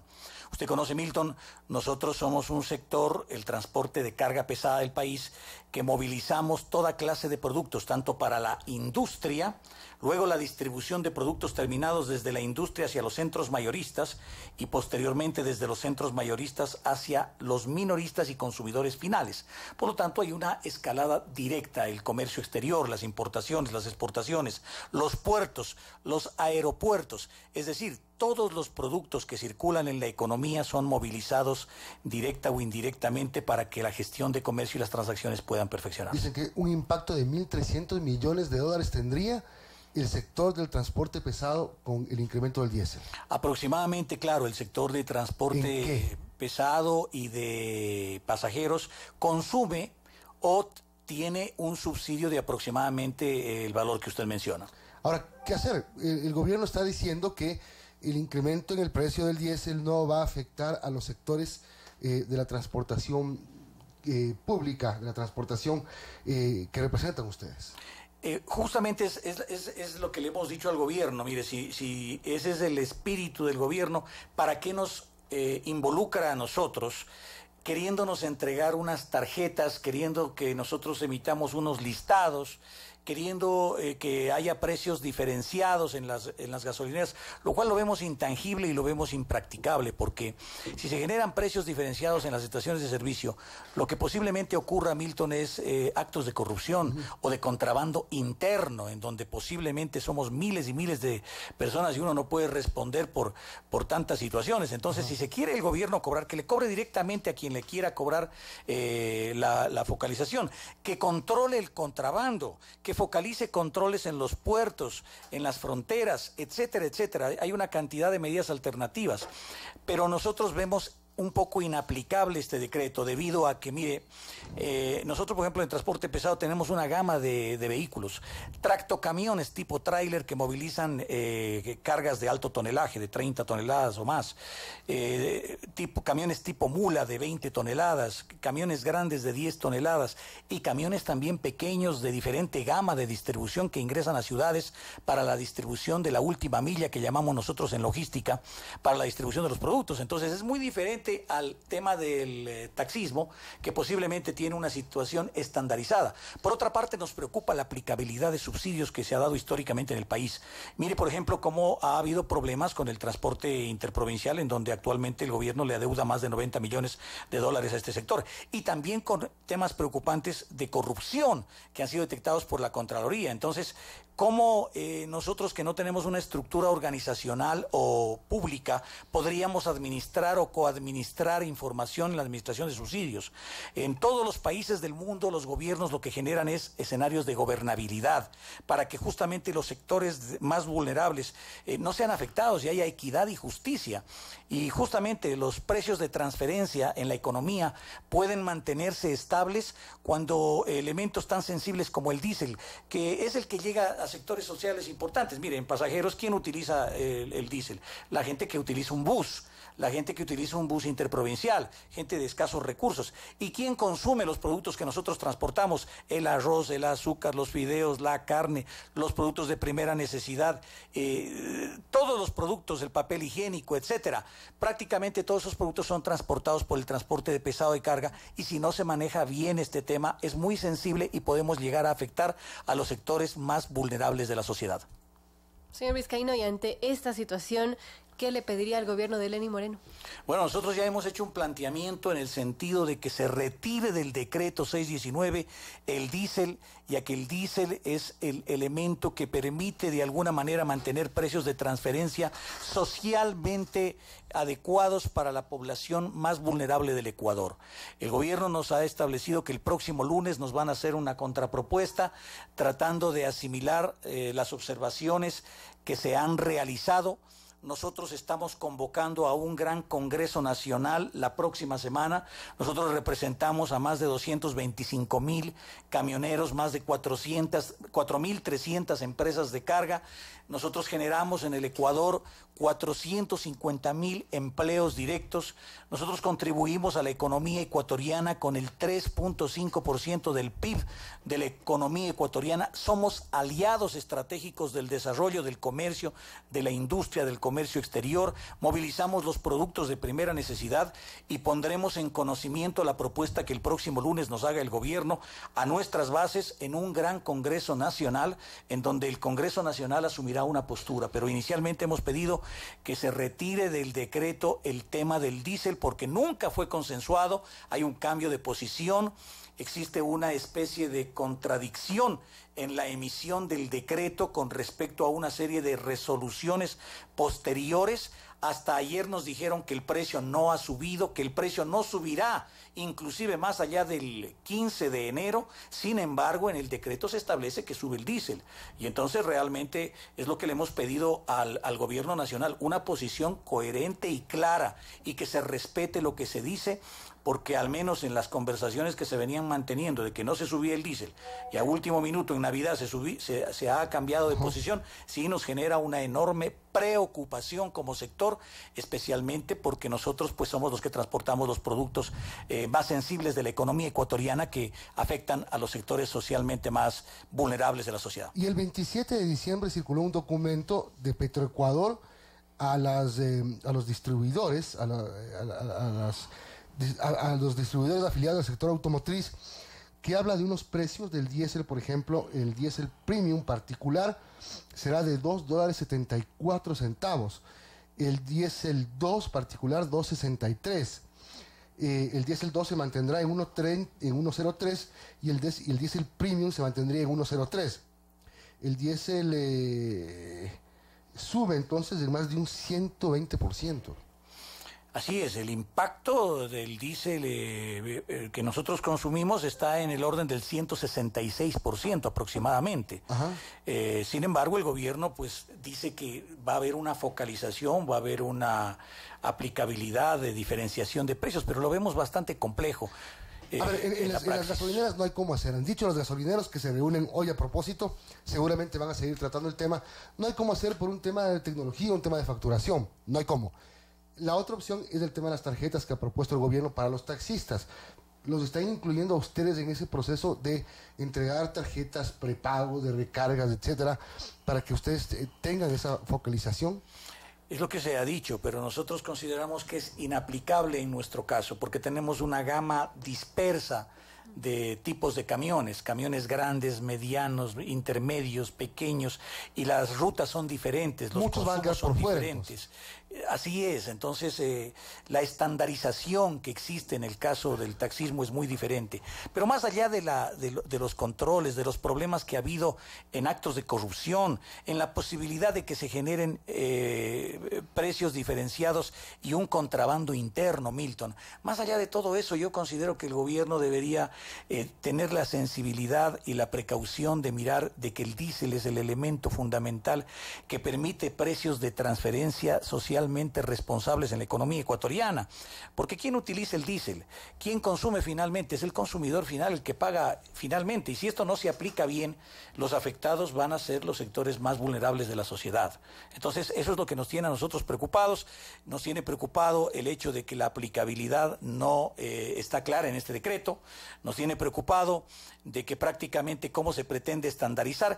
Y lo que le hemos dicho al gobierno, mire, si quiere cobrar usted y eliminar subsidios, pues cóbrele directamente a los que les quiere cobrar, o sea, que se los cobre directamente. Sí, ustedes estarían de acuerdo al revés. En que se cobre un precio elevado o un precio, digamos, sin subsidio a los particulares. A los sectores que el gobierno considere que deba cobrar. ¿Cuáles son?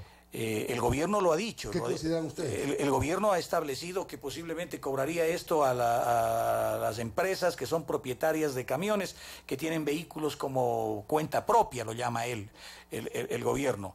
Ha establecido que al sector informal le estaría cobrando estos valores. Y entonces el gobierno debería emprender en una acción directa. Bueno, a través de, mire, por ejemplo, hay diferentes mecanismos. Un ejemplo es el tema... Un ejemplo parecido, claro que no es exactamente igual. El impuesto verde, usted conoce, por ejemplo, si lo cobra a los vehículos particulares, no se lo cobra a los vehículos de prestación de servicio pública, y el gobierno focaliza de una manera directa. La tarjeta a los sin subsidio. Correcto, o sea, no debería haber una al revés, o sea, a los sectores organizados, a los sectores formales, nos quiere establecer unas tarjetas que, sinceramente, ¿cómo manejamos o administramos una tarjeta? ¿Cómo somos corresponsables de un subsidio si en realidad esa situación no la vamos a poder administrar?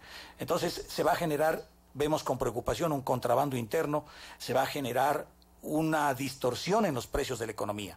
Y es por eso que muchos sectores dentro de nuestro gremio rechazan inclusive el tema de el establecimiento de recibir subsidios y más bien plantean un sinceramiento en los precios de la economía. Porque por una parte se establece subsidio, por otra parte se establece compensación. O sea, ¿qué mismo se quiere hacer? Es una cuestión media contradictoria. Si usted quiere normar en la economía un sinceramiento de precios de la economía, pues lo hace directamente. Pero acá se maneja de una manera parcial, en donde se evidencia de que ese decreto pues no tiene la aplicabilidad suficiente como para que tenga la sostenibilidad en el tiempo, y nos preocupa que puede generarse en actos de corrupción. 8:53, conversamos con Luis Felipe Vizcaíno, presidente de la Federación Nacional de Transporte Pesado. Si amigos tienen sugerencias, comentarios, preguntas para nuestros invitados, ya lo saben, nos encuentran en Twitter, @radiosucesodc, con el hashtag La Noticia en Sucesos. Señor Vizcaíno, si es que no se deroga ese decreto, si es que el presidente, el gobierno no acata sus recomendaciones, sus pedidos, ¿van a movilizarse este 15 de enero? Bueno, nosotros vamos a recibir la propuesta que el próximo lunes nos hace el gobierno nacional. Vamos a poner a conocimiento de una Asamblea Nacional, de un Congreso Nacional, y este Congreso tomará medidas. Sí estamos preocupados porque en el tema analítico de la economía observamos, por ejemplo, en la proforma presupuestaria del 2018, más de 9.500 millones en gasto corriente. Y en el 2019 se anuncia de que se eliminaban de 40 a 20 ministerios, pero haciendo el análisis macroeconómico, prácticamente hay una pequeña reducción que prácticamente se mantienen los mismos niveles de gasto corriente y de sueldos en la economía ecuatoriana. El número de empleados públicos se mantiene en aproximadamente 650.000 empleados públicos, es decir, por una parte se está tratando de atacar el tema de subsidios y nosotros consideramos que en todo gobierno debe haber subsidios que se focalicen hacia los sectores más vulnerables de la sociedad, pero por otro lado no vemos esfuerzos reales para la disminución del gasto corriente real en la economía ecuatoriana. Entonces, realmente sí estamos preocupados, ha habido cambios de posición, demandamos más coherencia, más consistencia, la emisión de este decreto no ha sido consistente, consideramos que todavía hay mucho por aclarar en este decreto, se ha establecido pues de parte del gobierno esta posibilidad, pero sí estamos preocupados porque nosotros estamos conscientes que hay un triple impacto en la cadena de distribución logística. Nosotros el primer nivel de la logística que apoyamos es el de la industria, materias primas movilizadas para la industria, y ahí va a haber un impacto si no se maneja esto bien. El segundo nivel de la logística es la distribución de productos terminados desde la industria hacia el sector mayorista. Ahí va a haber otro impacto. Y el tercer impacto viene desde los mayoristas hacia los consumidores finales, y ahí habría, si no se maneja esto bien, un triple impacto. Por eso es que le pedimos al gobierno nacional que reanalice esta situación y que retire del decreto el tema del diésel. Triple impacto. Mire, ayer ya hubo denuncias de usuarios en Guayaquil de que algunos taxistas ya subieron las tarifas, sobre pretexto de que, claro, todavía no hay el subsidio, ya subieron las gasolinas, sube la tarifa. El traslado al consumidor final, el traslado al ciudadano. Usted habla de un triple impacto. Así es. Un triple impacto porque en la cadena logística de distribución y de apoyo de productos existe un apoyo inicial al sector industrial con la movilización de materias primas, ahí hay el primer impacto.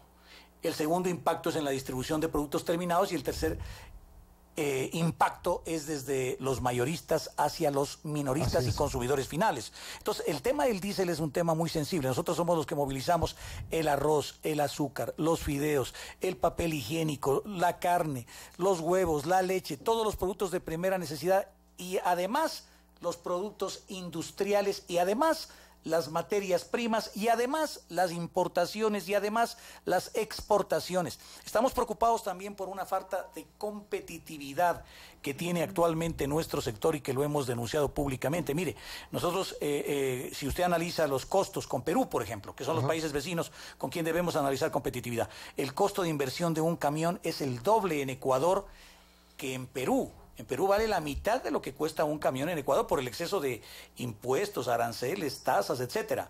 El tema de los insumos. Una llanta en Perú para un camión está bordeando los $200, en Ecuador está bordeando los $500. El tema de trámites burocráticos que se le hemos planteado al Estado. Aquí para activar un camión nos demoramos 3-4 meses para un incremento de cupo. En los países vecinos se demoran un día en un escenario de modernización y simplificación de trámites públicos. El tema de competitividad es un tema que nos preocupa y que justamente lo hemos venido planteando. Y además de la competitividad, observamos un escenario de un enfoque también legislativo, un enfoque legal que más que un enfoque de desarrollo hacia el sector de la economía, que como aliados que somos nosotros, más bien tiene un enfoque persecutorio. Por eso hemos hecho planteamientos nosotros para fortalecer la seguridad vial, para fortalecer la seguridad física interna, para mejorar la competitividad. Y en el peor momento, cuando hemos sentido que en los últimos 10 años los fletes del transporte pesado han disminuido en más del 50% y los costos de los insumos han subido de una manera galopante, y sin embargo hoy también se culmina subiendo adicionalmente el principal insumo, que es el diésel. Por eso estamos muy preocupados.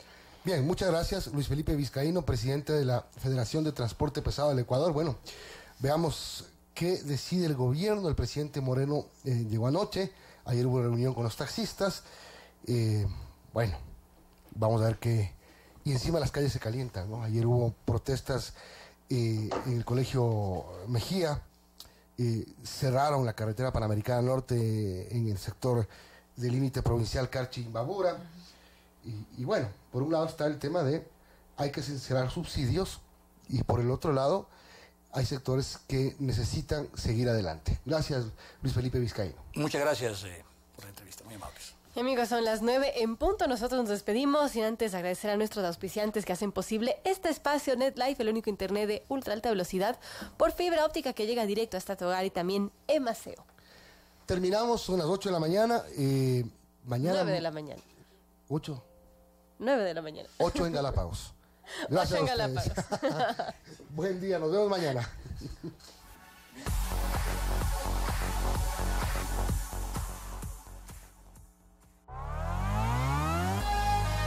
Radio Sucesos 101.7 FM presentó su